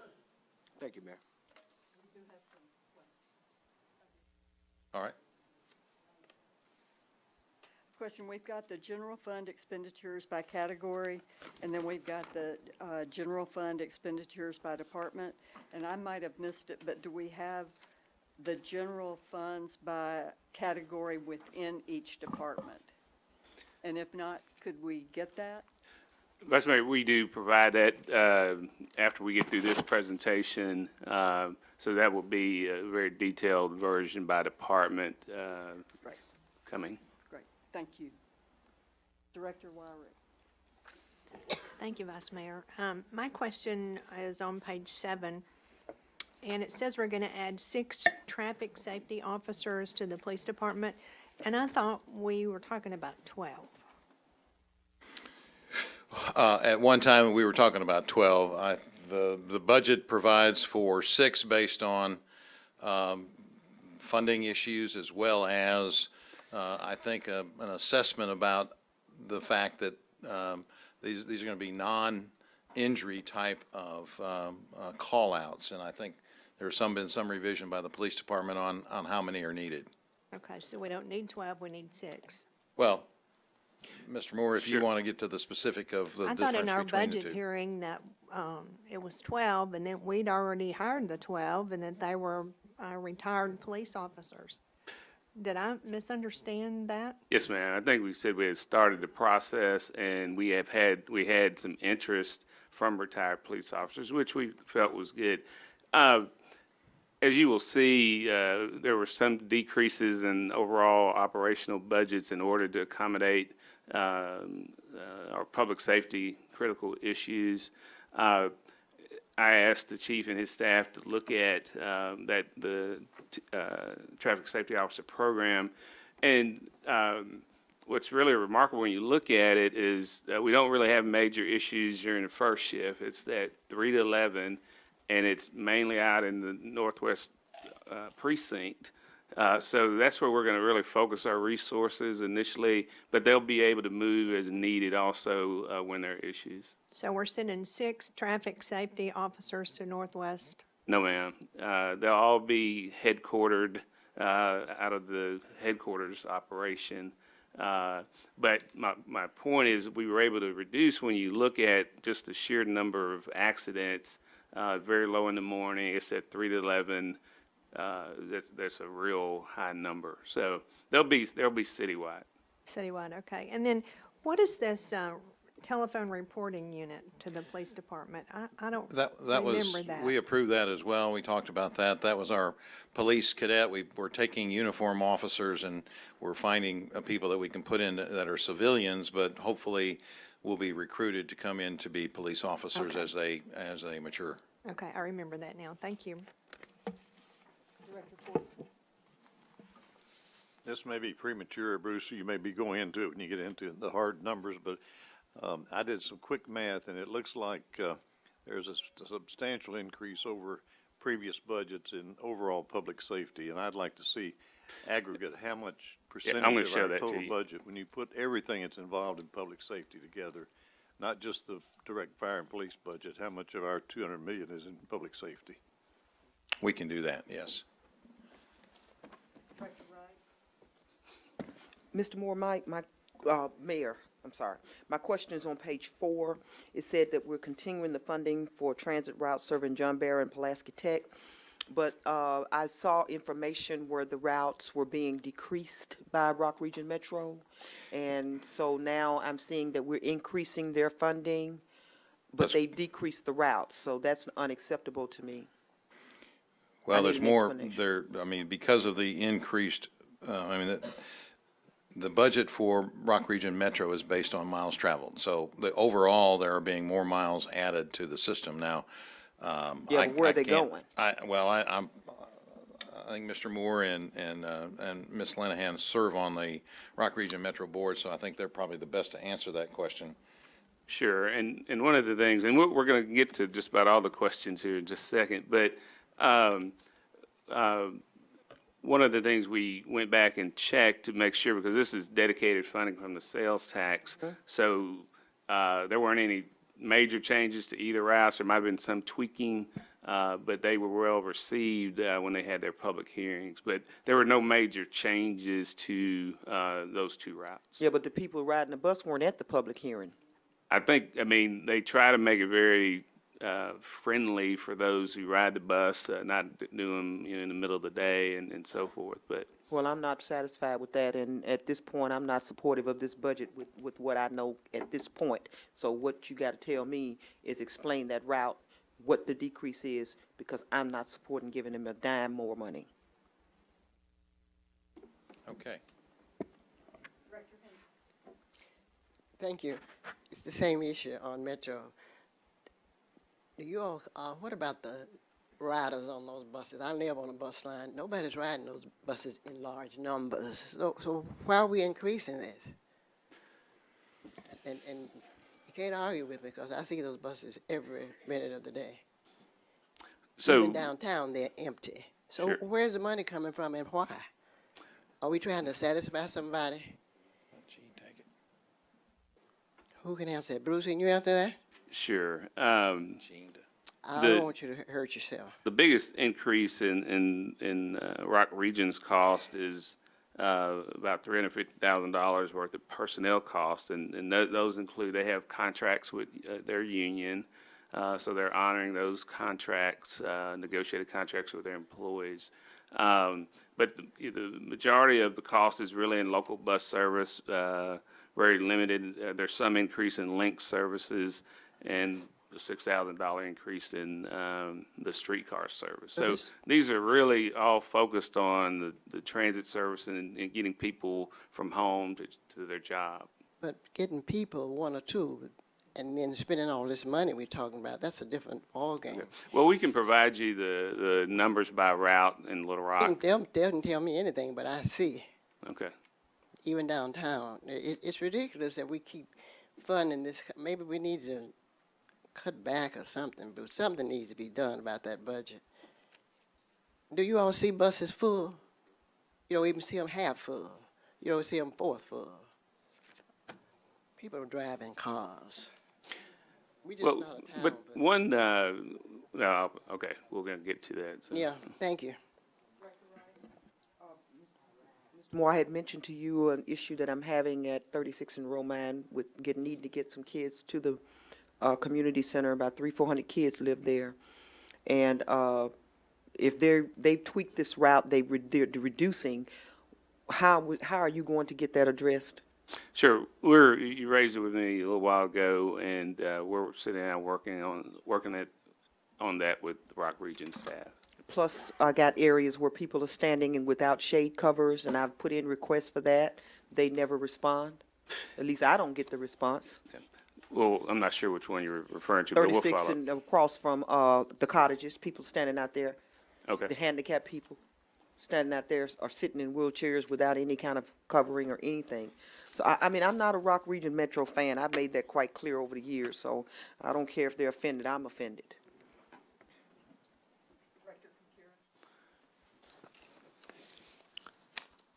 Okay, a couple of things. When you went over the insurance, I think what we're doing is very laudable. What are our plans starting right now to what we're gonna do in 2018 as far as our insurance coverage and what we're gonna do? We're paying 100% of the No, premium. no. What are our plans? Sure. How are we going to start? This is gonna go, this is gonna be, you think you got a hard budget this year, wait till next year when you see mean healthcare. 2019? Yeah. And it's gonna be a humongous issue. And what we talked about, even at the presentation where y'all approved the health insurance, really looking at all the options. You and Tom had, I think, a good exchange about these very limited plans.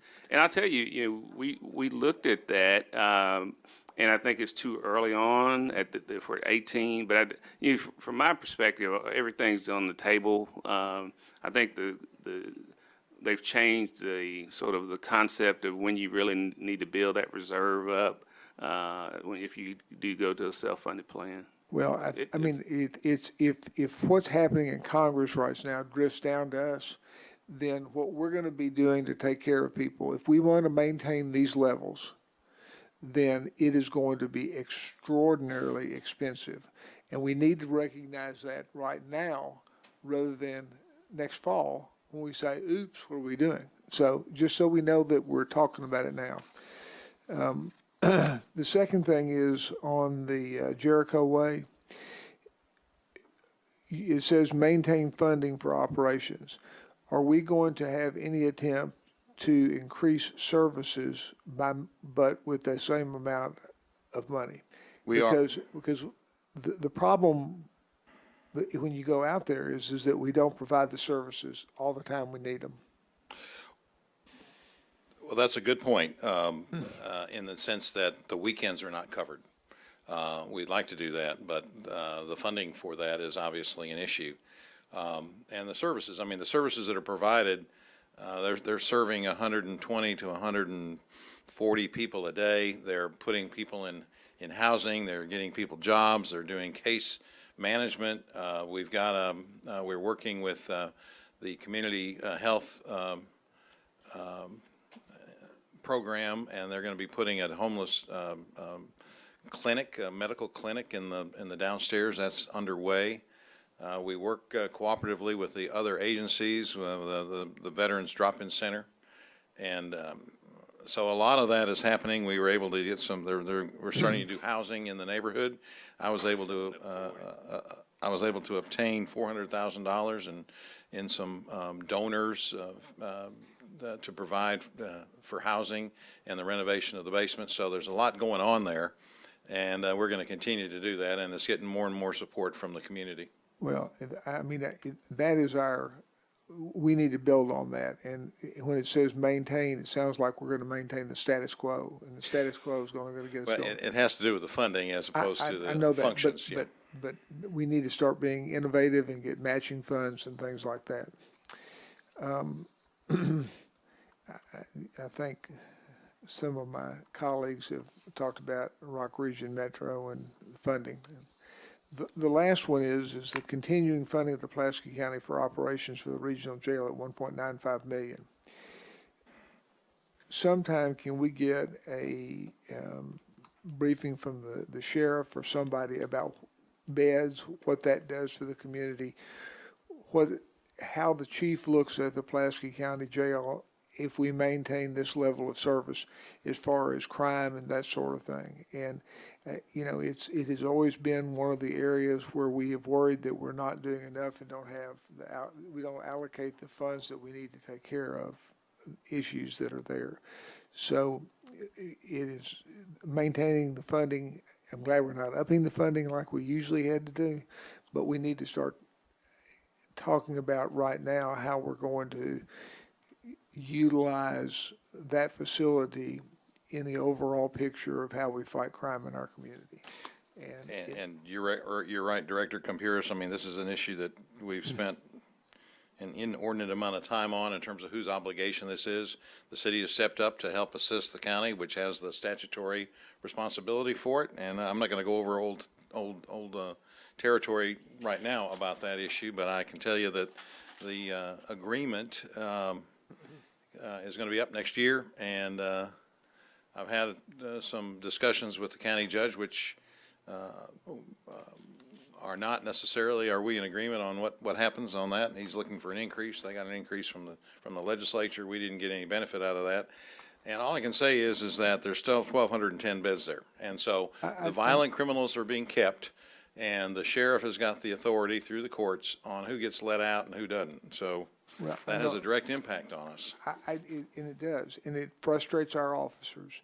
And it has, and are we putting the right people in? Are we keeping the right people? What are we doing? The agreement's up.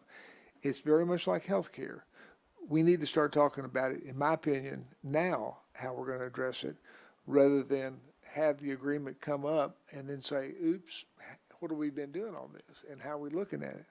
So, again, I think it's wonderful that we're only putting the same amount of money in, but it's a long-term part of the solution that we need to start talking about now, about funding and what we're going to do and how we're going to use that facility in the future. So that's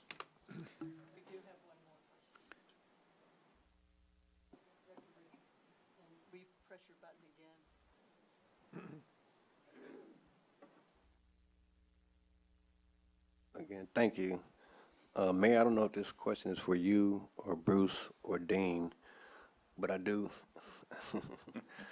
I do want to follow up on a comment you made with respect to our agreement, Mayor, with the county jail. Contrary to our belief, not all the people held over that jail are there for violent offenses.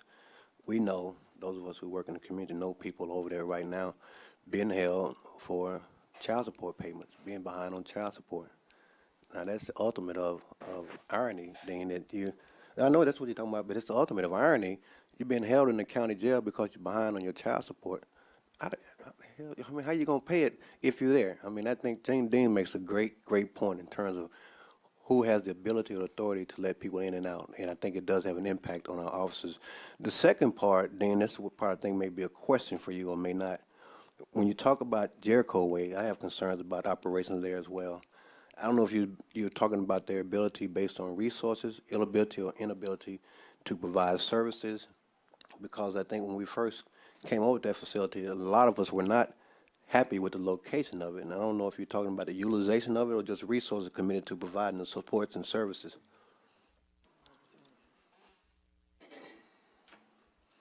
All the above. I mean, I think Jericho Way is right or wrong, is our building block to the future. Sure. As far. But it is hard to have a situation where you're saying we're going to take care of people and needs 5 days a week. And then you got 2 days you're doing, and so if we're really serious about doing it, we got to figure out how we're going to do that. And that's the conundrum. It is, we're in the water with our toes and maybe up to our ankles, but we need to get into the deep water and swim around and figure out how to do it. And, it's a great facility. I mean, I hope everybody goes out there and looks at it. It is a great opportunity to do something great. And Kathy probably knows more about innovative ideas on what to do than anybody in Central Arkansas. And I would lean on her to try to give us some thoughts on how to do something. But if we say that the homeless and all the problems that go along with it are confronting our city, then we can't say we've got a facility that only works 5 to 7 days a week. I mean, there's an incongruity there that we have to start addressing. I agree. So I think if I understand you correctly, we're talking about the amount of resources committed to continued operation so that we're 7 days a week rather than 5 days a week. So if in fact we were centrally located, we would have the funding to provide all the supports and services for those who need them. Well, that's where our home base is, and what we need to figure out how to do is how do we make it where it works for more people all the time, and that's and if there was a simple answer, we would figure it out a long time ago. But I think we need to be cognizant of that. That's a real problem in our community, and you can't operate something 5 or 6 days a week and then not do it the rest of the time. I mean, Got you. Thank you, Dean. Thank you, Mayor. Can I just follow up on that for 1 second, since it's not the topic permission. of the discussion, of the evening, but because we are talking about it right now, just very quickly, I think one of the other most important things we're doing is finding out where all the other services are, knowing it's not, when you look at other cities that have done a great job, it's when nonprofits have stepped up and come to the table, and it's not that the city is going to provide all the resources, because what we're looking for is other nonprofits and working with other nonprofits. And if Jericho Way is going to be doing this, then this other nonprofit is going to be doing that, and making sure we know what all of the people cumulatively are doing, then we will be able to cover the needs. Yeah, Nobody and that's. else has their light on. Pardon? Nobody else has their light on. Well, and that's the point. I mean, whether it's our funding or whether it's nonprofit funding, we want to make sure we're not duplicating services. One of the task force on feeding was a great example of really bringing together all of the various parties that were doing the feeding and learning that we don't have homeless that are going hungry. If they want to eat, they're going to have plenty of opportunity to find places to eat 3 meals a day. And that's been, even though we haven't resolved the fundamental issues of where some of that feeding is happening, it has helped us at least illustrate that the feeding of the homeless is not really the issue. So we can continue to look at that. We're trying to leverage as much as we can on funding and getting other leveraging on funding. So a point well taken. We've made a lot of progress over the last few years about the homeless. Certainly there's more opportunity and more challenge for us to conquer. But we shouldn't, we should not forget about the fact that we've gone a great way on this whole issue of homelessness and the 10-year plan. I think it would be helpful to let us get into the revenue assumptions for this budget. And so let me ask Mr. Moore to go ahead and outline for us, beginning on page 10, what our revenue assumptions are that provide for this $208 million budget. Thank you, Mayor. As we do annually, we try to project our revenue and our expenditures. This budget is based on a 2.5 increase in the county sales tax, a 2.5 increase in city sales tax, assessed valuation of a 3% increase, business license 1.5% increase. But planning and building permits we're projecting will be down about 3.6%, and that's mainly because we really had 2 large commercial projects in 2017. So one of the things I'm pretty confident of, we continue to see growth in all sectors of our city, development in all sectors of our city. But because of we're comparing 18 to 19 or 18 to 17, there will be a slight decrease.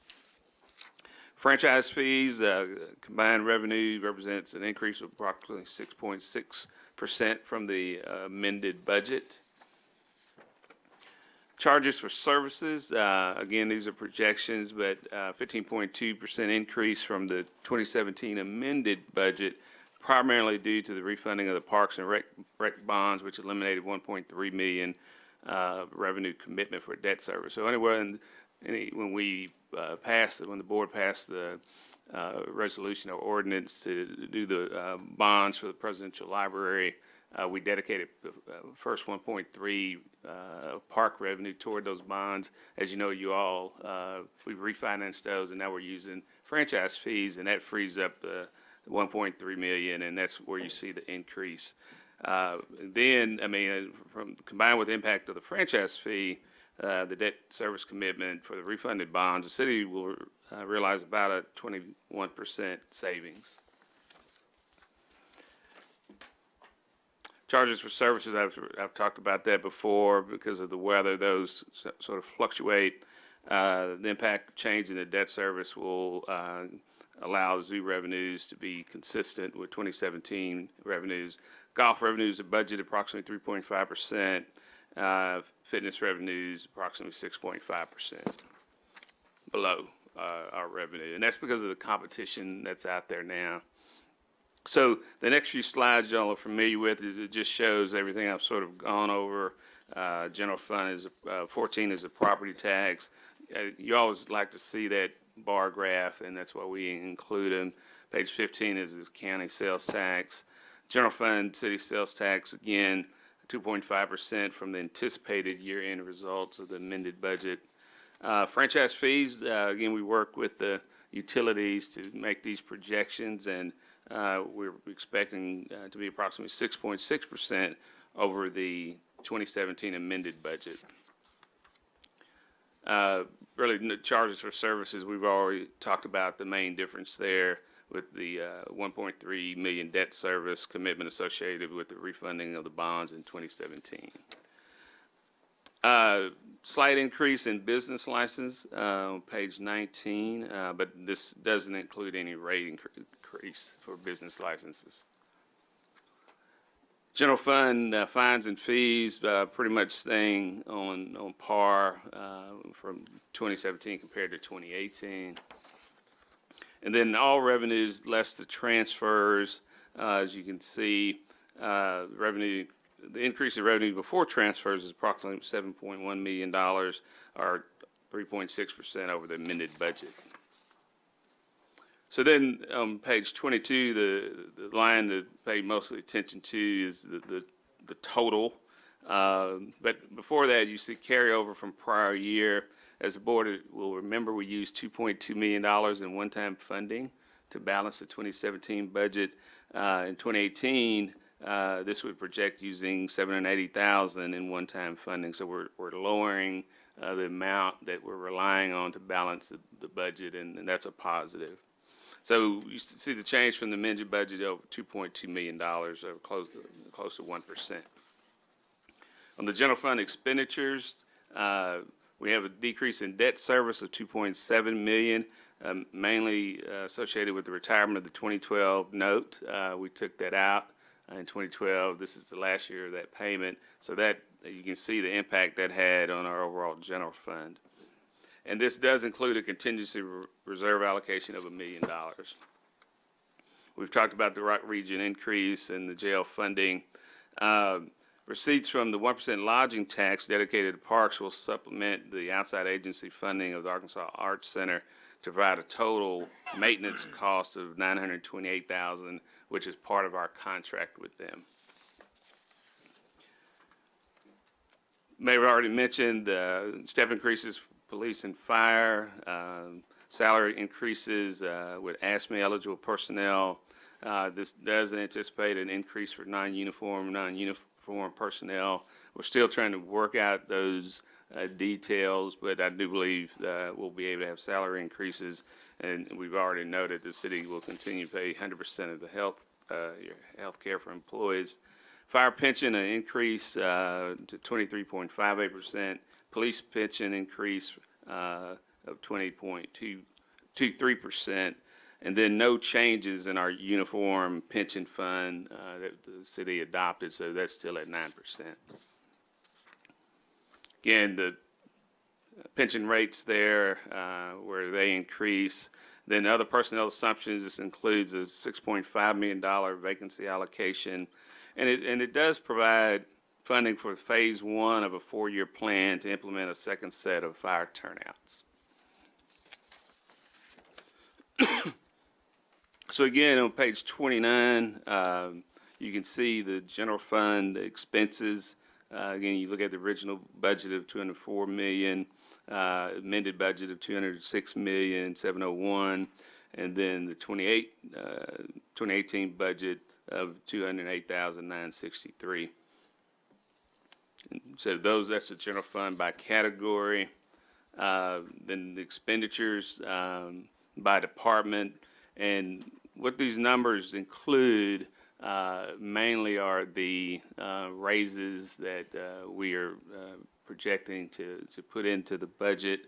But it also, in the amended budget, when you look at that, that does include the vacancy savings. So that's already been taken out, and so that's why those numbers look different. But you want to compare apples to apples, you really look at the 2017 current budget versus the 2017 versus 2018. And as I mentioned, the raises are included in this document. I want to just highlight the staffing that is included in this. This recommends, and Tom was involved in the conversation, that we eliminate 2 attorneys that are vacant. Well, 1 attorney and 1 paralegal positions that are vacant. Next, I'd highlight the human resources specialists and benefit analysts were added. Information technology, vacant network engineer position was reclassified.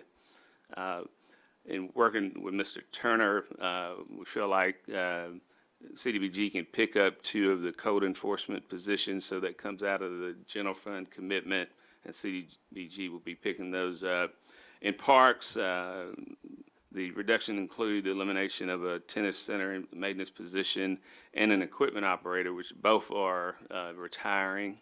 And then 1 position will be transferred from War Memorial to Heineman to replace a retiring employee. And the War Memorial position will be handled by other staff. Regarding fire, board knows Little Rock Fire Department was accredited. One of the important parts of that is you have to have a person assigned to accreditation. I will tell you, fire just has one. I think police have 5, but it's an important part of what we do, and obviously we want to stay accredited. And then in 16, we've added 3 sergeant positions. We've already talked about the traffic safety officers, 6-member telephone reporting unit, and the new payroll assistant was added in the 2018 budget. This staffing special projects, basically those are staff positions that are funded, whether it's a grant, for instance, in the grant-funded emergency management manager, that has been, usually that was paid half by the grant, half by the city. We're able to determine that the grant can pick up their entire cost. The decrease in community programs are just 2 positions that were vacant, and so we're eliminating those. And then network engineer reclassified in IT. And I've already mentioned the 2 code enforcement officers being picked up by CDBG, plus the AmeriCorps urban safety coordinator and a catch coordinator. And we do mention the cops note, that's where they are again. That's grant funded. We pick up 1/3 of that cost. Staffing other funds and waste disposal, we're recommending, this includes a new yard waste crew. And this will include an operator and 1 supervisor, 2 equipment operators, and 4 refuge collectors. So we're increasing the overall strength in sanitation to try to be able to address some of these issues we deal with on yard waste. So outside agency support, that's where you see the increase in our Rock region of 327, and then regional detention support. We pay the majority of that out of the jail or out of the general fund, but we also use the local jail fine specialist that brings the total support to the jail of $1.9 million. This page 35 just outlines again the reduction in our debt service because of the retirement of the $18 million note in 2012. So we'll go over all of the general fund transfers, but the most important thing we were able to do is decrease the transfers by approximately $750,000 in the street fund. The programs they were funding, or this transfer was funding, is going to continue. We were able to determine this they could be paid out of the street fund. On the special projects list, this is a list that you all are familiar with. As we note, we're increasing our homeless outreach.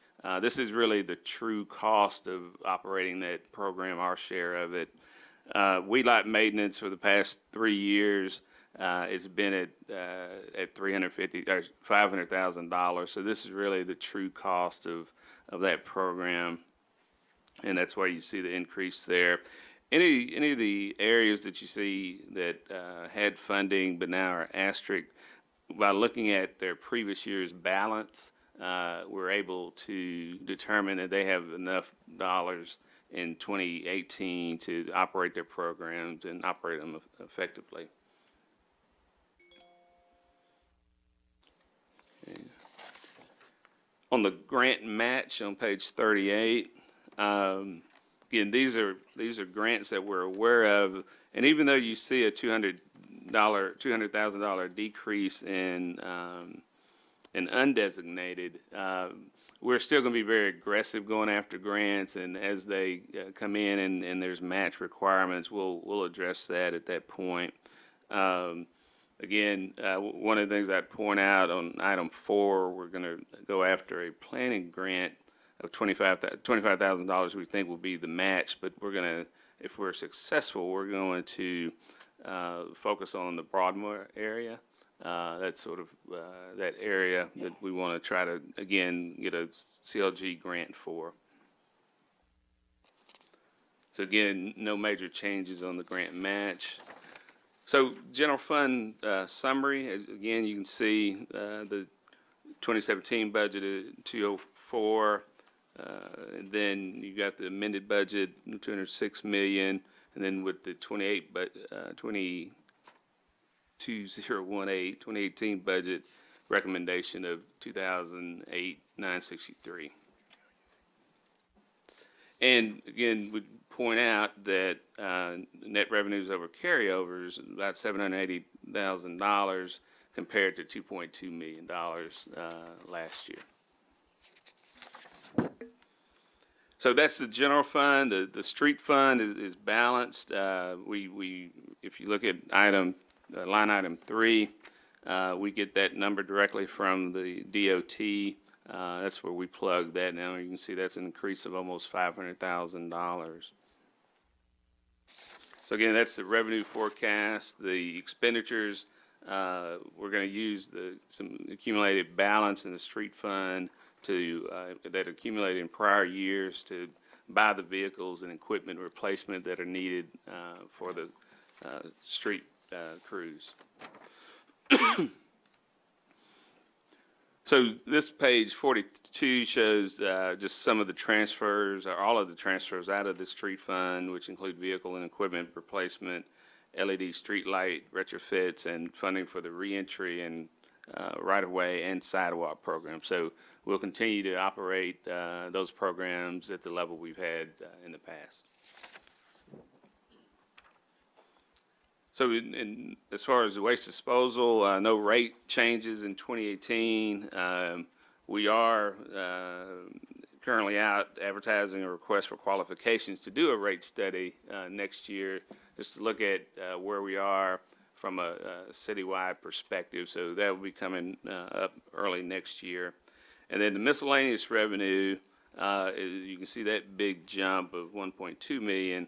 That includes the sale proceeds from the vehicle rotation that were included in vehicle replacement fund. As the board remembers, when we bought those trucks, we said we're really going to try to get those out every 5 years, and the agreement we have with this company is they'll buy back the trucks. So that's the major difference there. And again, looking at the expenses, pretty consistent. That again would include their raises, any step and grade that they'll receive in 2018. So again, in the waste disposal transfers and projects, really no major change there, fairly consistent.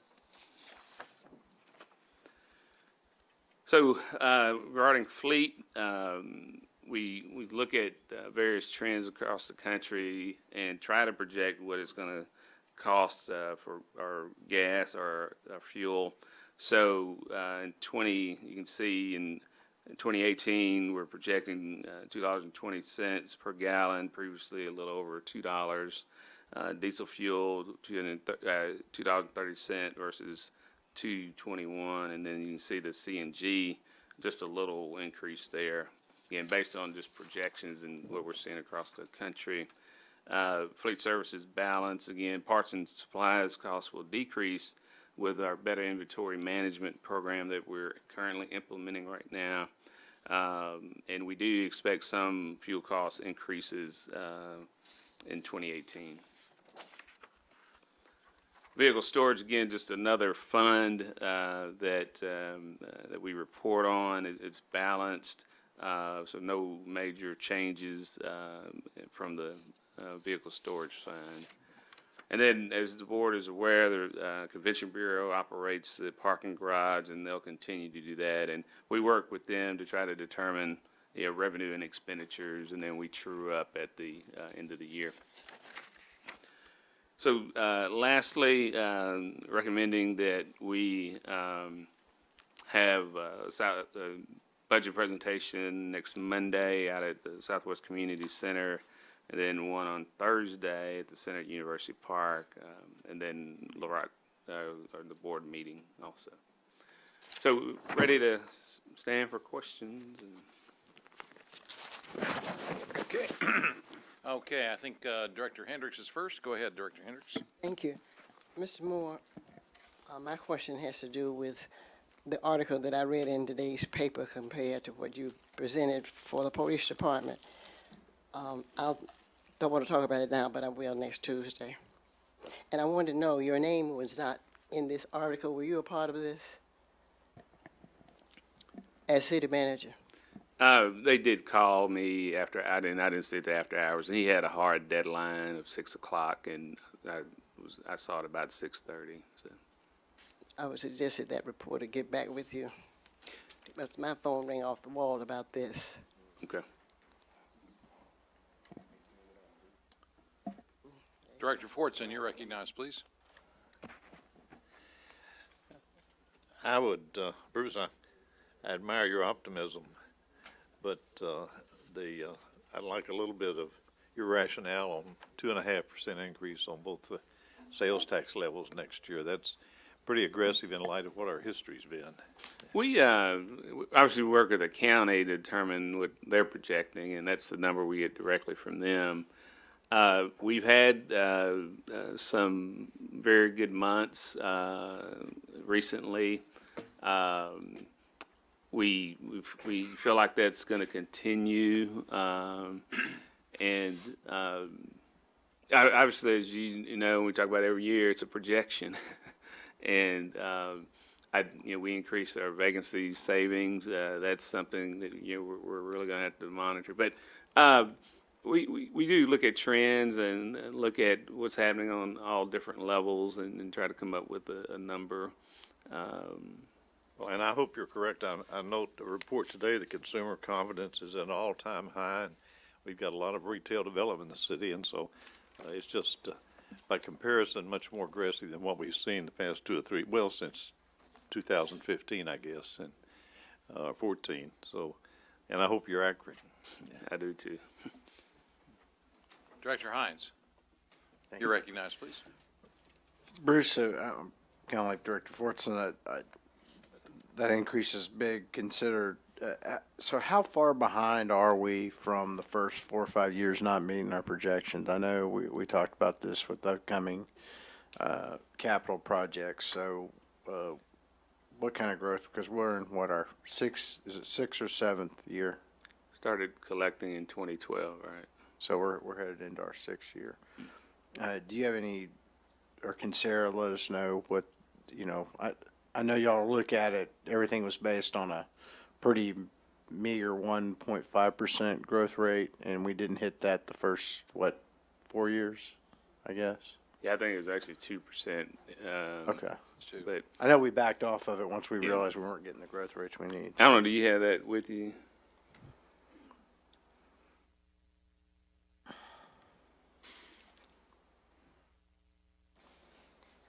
I don't have the exact dollar amount, but what I do have, of course, all of the projects that we took advanced funding with short-term financing and that type of thing, and the Southwest Little Rock Fire Station and all those types of things are fully funded. We've already provided the funding for those. The projects that are not complete, if you were to take where we are currently with our sales tax revenues, what we've generated in the last, or since 2012, and forecast with 2% growth the remainder of the period, those would end up being about 95% funded, those projects that were not completely finished. So we would still be able to fund 95% of the original estimate. Original estimate, okay. Yeah, I know it's going to be a little bit of shock when we go out this, for our public hearings on the next round of capital. Bruce, one other question. I know there was an article in the paper today that the FOP's got their contract done. I think AFSCME's been there. When do you expect to have the firefighters' contract finalized for them? I think in the next week or so, we should be able to come to an agreement. Okay, thank you.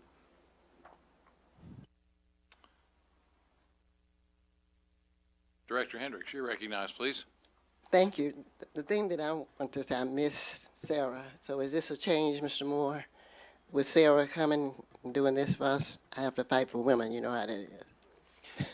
I will tell you, we have the most diverse leadership team ever in the history of the city. No, the mayor and I have always presented the budget, and Oh, that was before I came on board 11 years ago. I'm not sure what year Been we. 11 years, and she's always been the one. So I think you're talking about two different things. Sarah does give the monthly or quarterly financial report. That's what this is. No, this is the 2018 The annual year. budget. Right, for next year. Correct. So she will be coming back. Yes, ma'am. Well, she'll do a Okay. financial report All right. probably in December. Okay. I'll be watching you, all of you. Director Wyrick, you're recognized, please. Thank you, Mayor. Mr. Moore, a couple of questions, and I don't know where to look in the budget. One of them has to do with code enforcement officers. It looks like that we have an increase of 2 that are funded by CDBG, Correct. And those two used to be funded out of the general fund. but does that increase our total number? It doesn't, keeps it at the same level. Okay. Well, you know, we had an issue in Southwest where we had a code enforcement officer that was on disability, off sick for several months. I don't know if he's back yet or not. And we had a lot of issues, a lot of code enforcement issues. I took you on a tour of part of it. And what in this budget is going to help me or help the citizens in Ward 7 be taken care of in regards to code enforcement? You know, Mr. Turner and his senior staff have the ability to fill every code enforcement position in the budget that's allocated. I truly believe, and I've felt this way for 10 years, and we're probably very close now, where we're going to be able to give our code officers a tool that they can use out in the field, look up an address, see the history, see the ownership, and I think that's going to be a tremendous help, and we're finally very close to getting that implemented. So those are two of the things, but they do literally have the authority to fill every position. I was not aware until we went out that Friday that you basically had somebody just helping out. But so that's been rectified.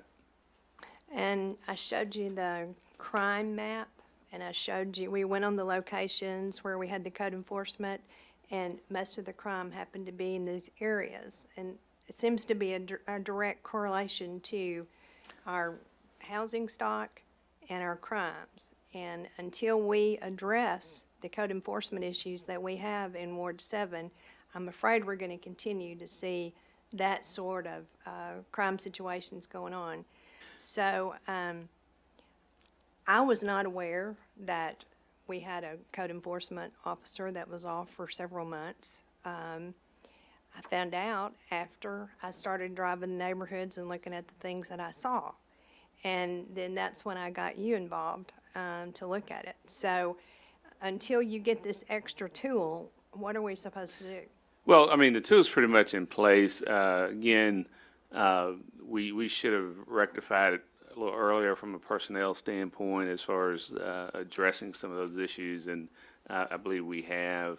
But it's not just, I'm not just saying, okay, we're just going to get this computer and that's going to make everything better.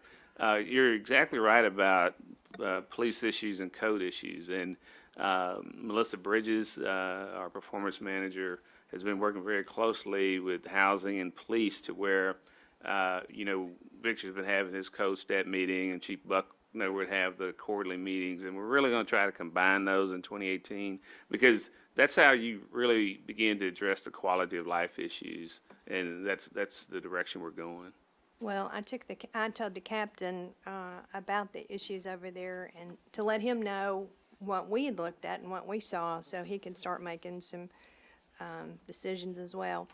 The other thing, when I look at, let me get over here. When I look at the Fleet Services Fund, I don't really know what all these costs involve. We've got the labor cost, we've got the fleet management cost. And what I'm trying to ask you, and not really knowing where to look, is how are we going to get some help from Fleet in regards to fire trucks being repaired in a timely fashion? I know I told you about a number of fire trucks that were sitting over there to be repaired. I know that there's a problem having qualified people to work on those. I know that there was a request to build a new facility for fire trucks. What in this budget addresses those issues? As from a staffing standpoint, I've already approved Mr. Hinton to hire a supervisor over the fleet shop. And you're exactly right. He's going to have to work with HR. And they do this when we're having a problem attracting employees or keeping them in certain positions. So that's something that that we continue to focus on. On the facility, I was out there last week. The original idea was maybe to buy something or to do something out at the Fire Trading Academy. But we have another potential opportunity that went out that's really right next door to our current facility. And so we're really looking at that and saying, does that make sense to go ahead and get that? It's big enough then to house the fire trucks, and we wouldn't have to build another structure. But that sounds like that's future. So for 2018, what is in here to take care of the fire truck issues that we have? Sure. They have, as I mentioned, we've included a supervisor, or we're hiring a supervisor. We've beefed that up. I think it was from 3 to 5. So now you have 5 individuals just focused on fire. In the short term, and then obviously long term is the overall replacement plan. We bought 7 new fire trucks 3 years ago. 3 years ago. And I've worked with Mr. Hinton, and obviously we got a new fire chief coming in. I look forward to hearing some of his thoughts about how but we're committed to it. Okay, Sarah says we got 2 on order at this point. Okay. And when I look at the number of fire personnel, I guess we don't have the Southwest Fire Station in the budget for 2018. Correct. On your agenda, Now, excuse me. as far as personnel, Correct. What we'll do is obviously you all approved the architect last Tuesday. And the good thing is they've done business with us before. They designed the new fire station in West Little Rock, so I think they're familiar with our needs. The other thing I would point out, as I mentioned, this does include funding for phase 1 of the second set of turnouts. which if we're following what was presented to us at the budget hearing, it was 100? Or is it more than 100? No, the staff, everybody, it's 75 over a 4-year period. So it's 75 per year over a 4-year period. Okay.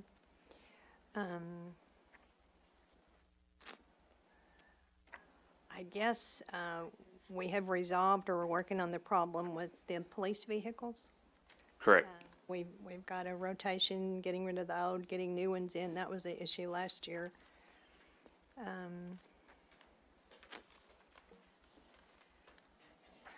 Seems like there was one more thing. I looked at the numbers for the sales tax, 2.5% increase in county sales tax, and I'm hoping that we meet those numbers, because that does seem to be a little bit aggressive. But Sarah's really good, so she looked into her crystal ball, so I'm hopeful that she's got that put together. I guess that's it. Thank you.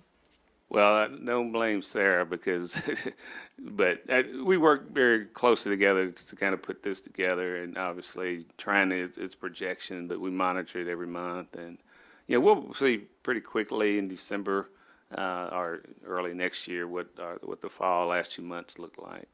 Okay. I know what I was going to ask you. On the fleet services, there was a line item that's called contracts. What is that for?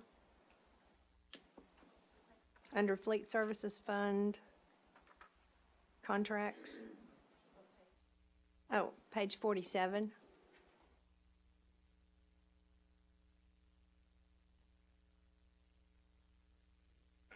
Walter, you want to address that?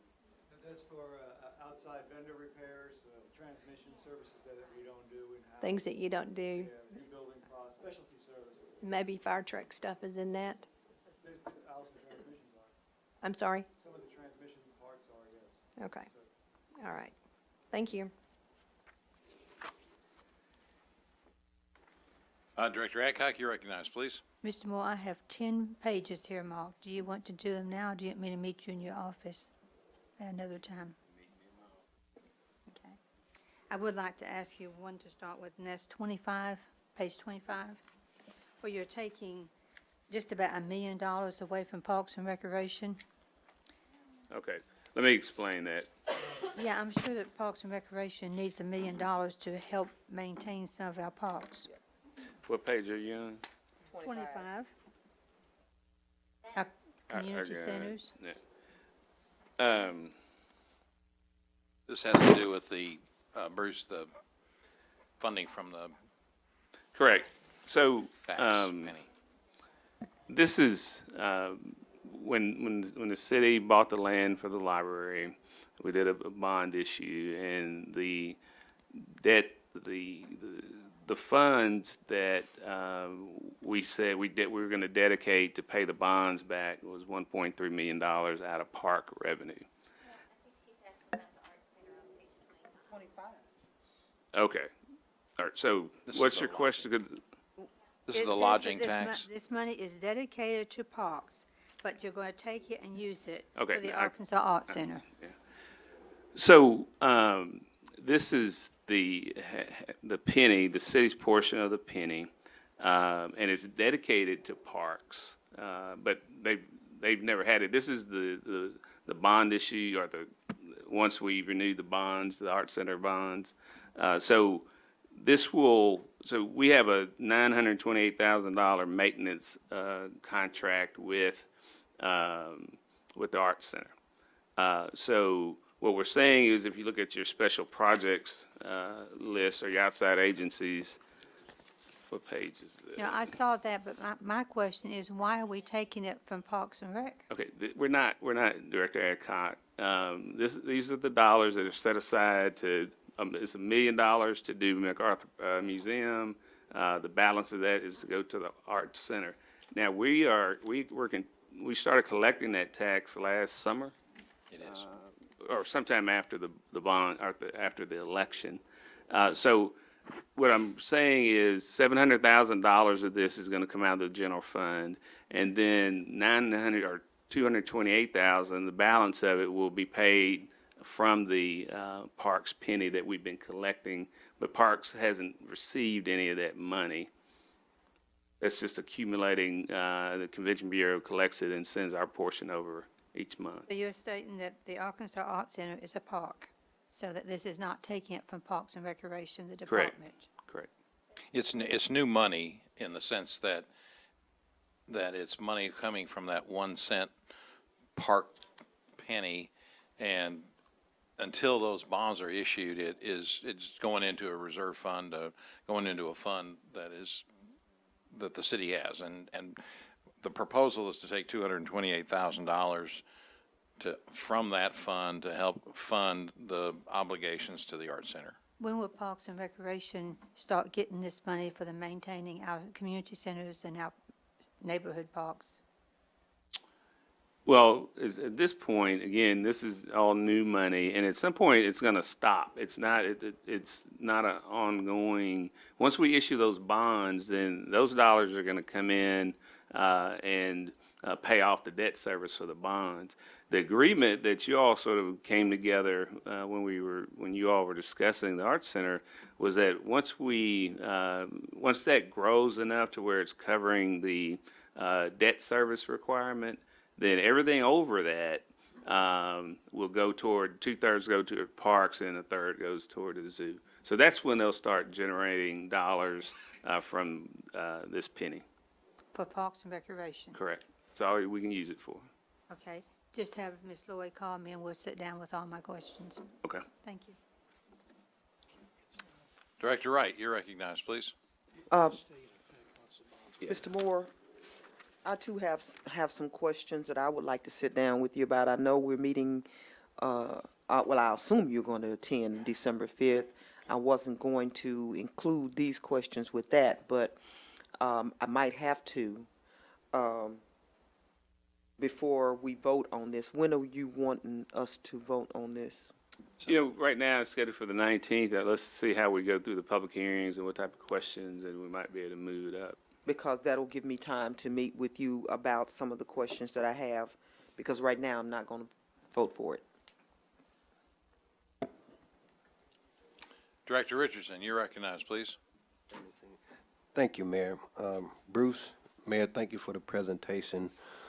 Bruce, a couple of quick questions. I think BJ made reference to housing stock being an indicator of criminal activity, and I think she hit the nail on the head with one respect. And I think what she talked about, to me, represents a paradigm shift with respect to how we describe criminal activity. We don't confine it within the narrow boundaries of more police and bigger jails, but looks at community building. And you would agree with me, perhaps, Bruce, that a lot of the violent activity we saw over the summer was not gang-related. It was related to finances. People had financial conflicts, and then it devolved into what we saw as what we call group or gang violence. And there's ample research that shows that unemployment and underemployment is a leading contributor to violent criminal activity. And there are certain parts in our community, in Little Rock, unfortunately, Mayor, the unemployment rate is 10% higher than it was during the Great Depression. So I didn't see, unless I missed it, I didn't see any specific additional commitment to a reentry program for young people. I didn't say, I know we banned the box. I think that's wonderful we've done that. I haven't seen any specific commitment to resources toward re-employing or employing people who are more likely to commit criminal activity if they don't have means of finances legally. Sure. Scott, if you go to the street fund.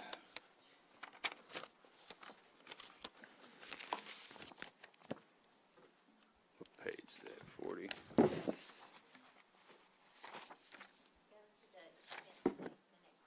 Next page.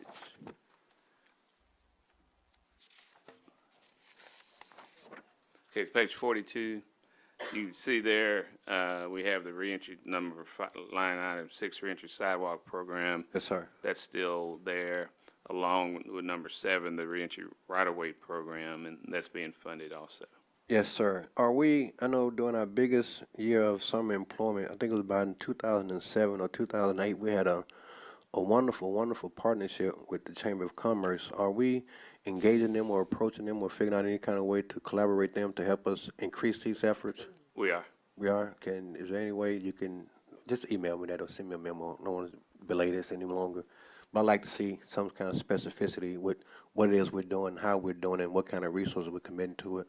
And I appreciate that, and we'll do that. But I will also tell you, I think Ms. Doucette and her team have really gone beyond just the chamber. I mean, they're making those direct contacts, and she has a person sort of assigned to that.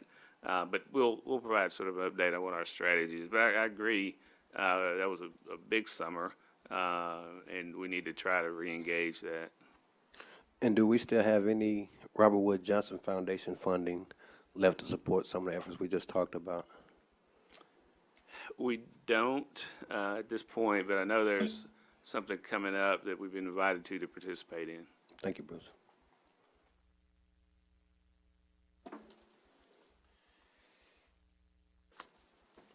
Director Campiris, you're recognized, please. Bruce, going back to what several people have brought up, 2.5, if we do 2.5, I'd love to do handstands, if I could do a handstand. We'll hold you up. We'll all do it together. I mean, it'll be a group photo. It'll be a great opportunity. What?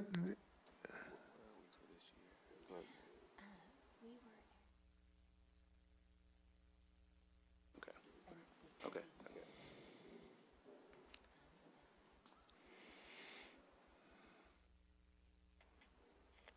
Yeah.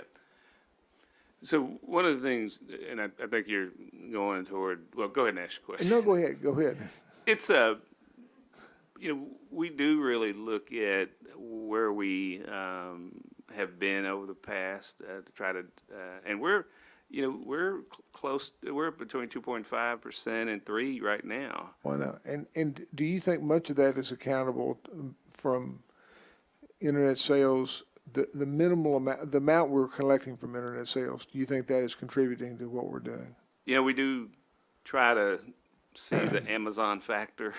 Yeah, I mean, I'm not sure you quantitate it. I'd love to know. That's the problem. Go ahead.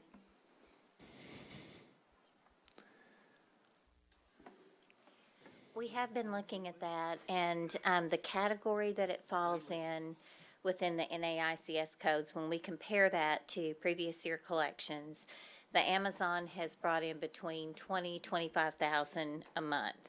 The reason it is so much less than what people anticipate is that it is only on their own sourced transactions. Right. Any third-party transactions are not included. And I thought they just changed that. Well, what happened was 2 states have sued them. Well, And that was my point. Yeah. When are we going to start doing something aggressive about that? I mean, I don't get it. I mean, if this is all we're getting from it, then if states are becoming proactive on this, I know I get frustrated about this, but we're throwing away money. We're not doing the things that we need to do. We ought to be putting millions of dollars into parks, I think, because I think that helps crime. We ought to be doing more with, CO people policing. We ought to be doing a lot of things. It's money sitting on the table that we're not collecting, and that infuriates me. And I will tell you, I know this sounds crazy, but you wait till next year when we try to figure out health care, and we're going to really be taking some big cuts in this budget, I'm afraid, if what I end up reading is correct. And if the state doesn't have the intestinal fortitude to do it, then we need to do it. And that would be my thought.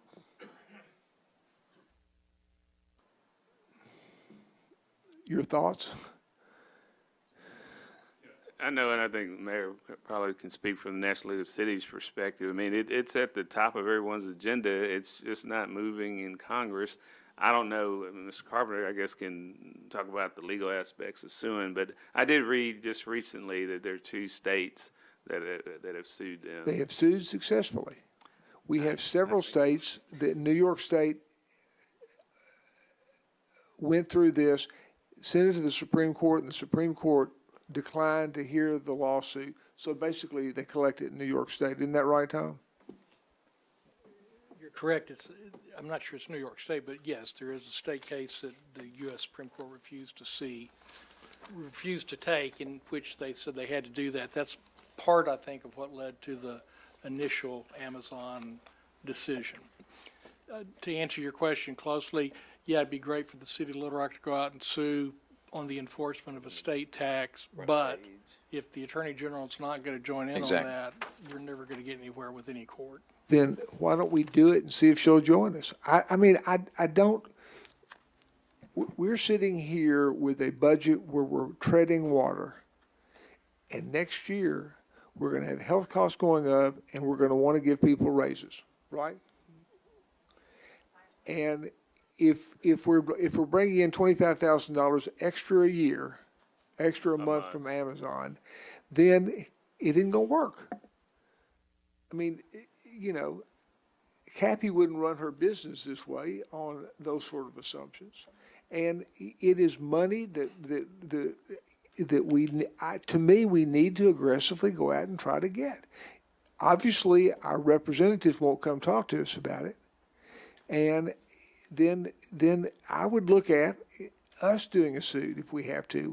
Whatever we need to do to get that money, we need to start getting the money. Everybody on this board has something we want to do more than we're doing today.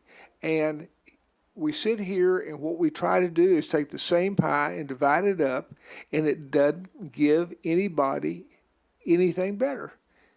And, So if we're not gonna get more revenue, then we need to just sit back and say, we're gonna be a status quo city. Thank you. Move on. We just vote on it and move on to the budget. And I'm sorry to be so demonstrative about it, but it frustrates me to think that we're leaving that on the table and that some other states have done it. So, you know, how do we get there? Well, first of all, I think everyone's frustrated as equally as you are, Director Campuris. I know I am, and I'm sure everybody else up here is too, when there's an existing tax that's not being collected. I can tell you that every organization, both public entities and even private entities, Walmart and others, have been urging the Congress to take action on this. Chairman Goodlatte is in his final year, if I understand correctly. I think he's going to be not chairing the House Judiciary Committee next year. He is the one who has singularly refused to move it forward for a vote. There's a lot of debate and discussion that it would pass if it could get out of committee. So part of our frustration and efforts need to be targeted on those individuals that have it locked up in the House Judiciary Committee. That's on the federal level, and I think that's the best place for this to be fixed. Alternatively, our legislature didn't follow through in the end with the ability for us to create legislation that would allow some compulsion on the part of Amazon to go ahead and pay it voluntarily based on a reporting process. Whether or not that could be included in a call by the governor as a financial issue in the upcoming session in January, I certainly think it's worth our effort to suggest that, and we can do that as an immediate type of an approach, and we can certainly talk to the Attorney General and find out whether or not the state is willing to go forward with litigation. I'm gonna, if in fact there's some possibility of success with a municipality suing, I'm going to leave that to Tom to give us his opinion about that. But that's certainly, I guess, another option. But I'm not sure it's going to end up successful, other than spending an inordinate amount of time on our already burdened councils trying to do something that we're not going to be successful on. So I don't know about that. But I'm not so burdened that I can't try to sit down here and figure out some way to try to skin this cat a different way. I mean, you know, we've listened to that one man's held it up for 3 years now, or 4 years. We haven't done anything. We've got part of our delegation that wants to do something. We've got part that doesn't.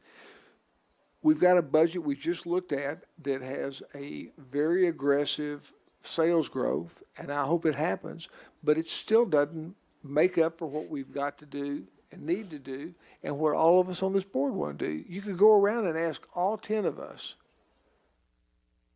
what we'd like to put more money in, and we'd all have $2 or $3 or $4 million we could say realistically we want to do. And if the money's there and it's legally owed, then we're sitting around saying we're going to wait for someone to move off a committee or to do something else.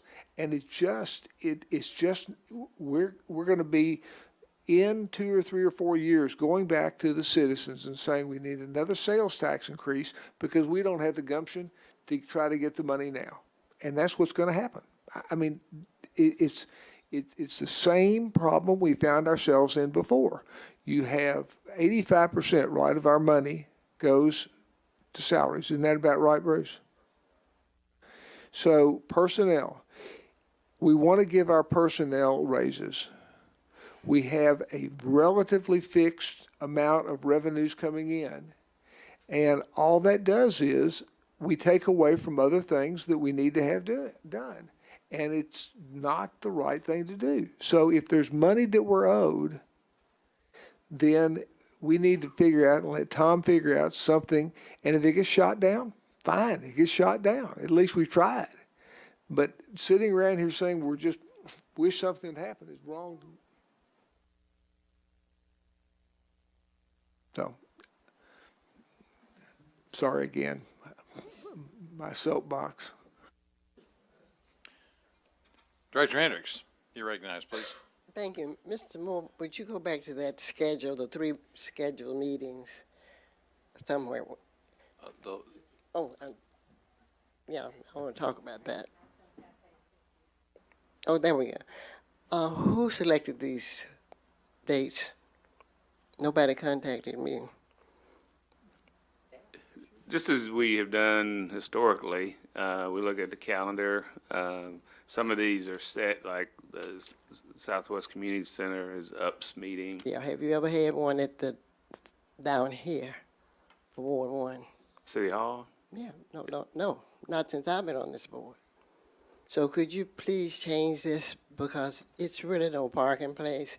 The Dunbar Community Center is right in the hall. Why do we want to be down here? That just says that if you, that's a city board meeting, Director Hendricks. Could you move it to the Dunbar Community Center? That's what I'm asking. No, the city board meets here on the 19th. That's the third Tuesday. And again, we might move it up. I'm not sure how quick the board wants to go But after our Bruce, these public other hearings. meetings are not scheduled, are they? They are.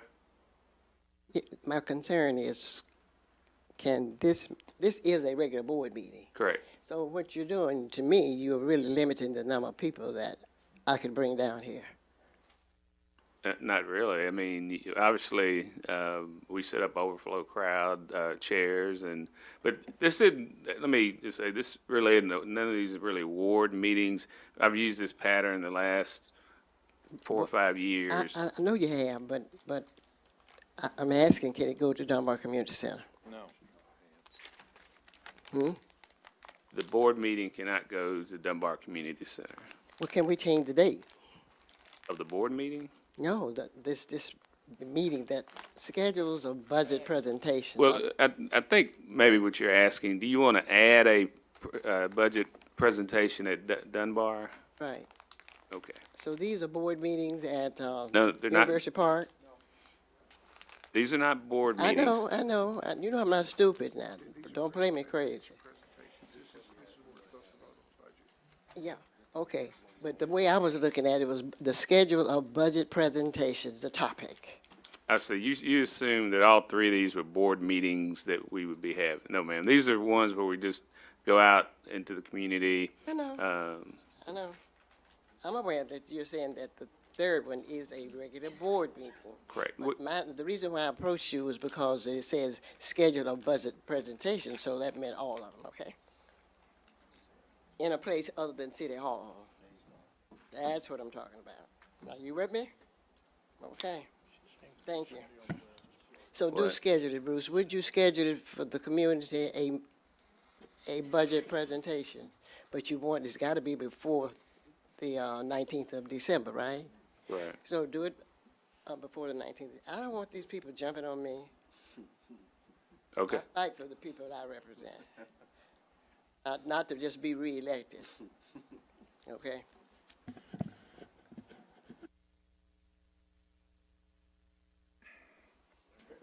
Okay, that looks like that's all the questions that we have at this time. I'm sure there'll be follow-up questions, and if you'll get with staff on those, we'll try and answer as many of those as we can between now and when this comes back or before it comes before our budget hearings out in the community. If there's no other business, we are finished for the evening. Thank you.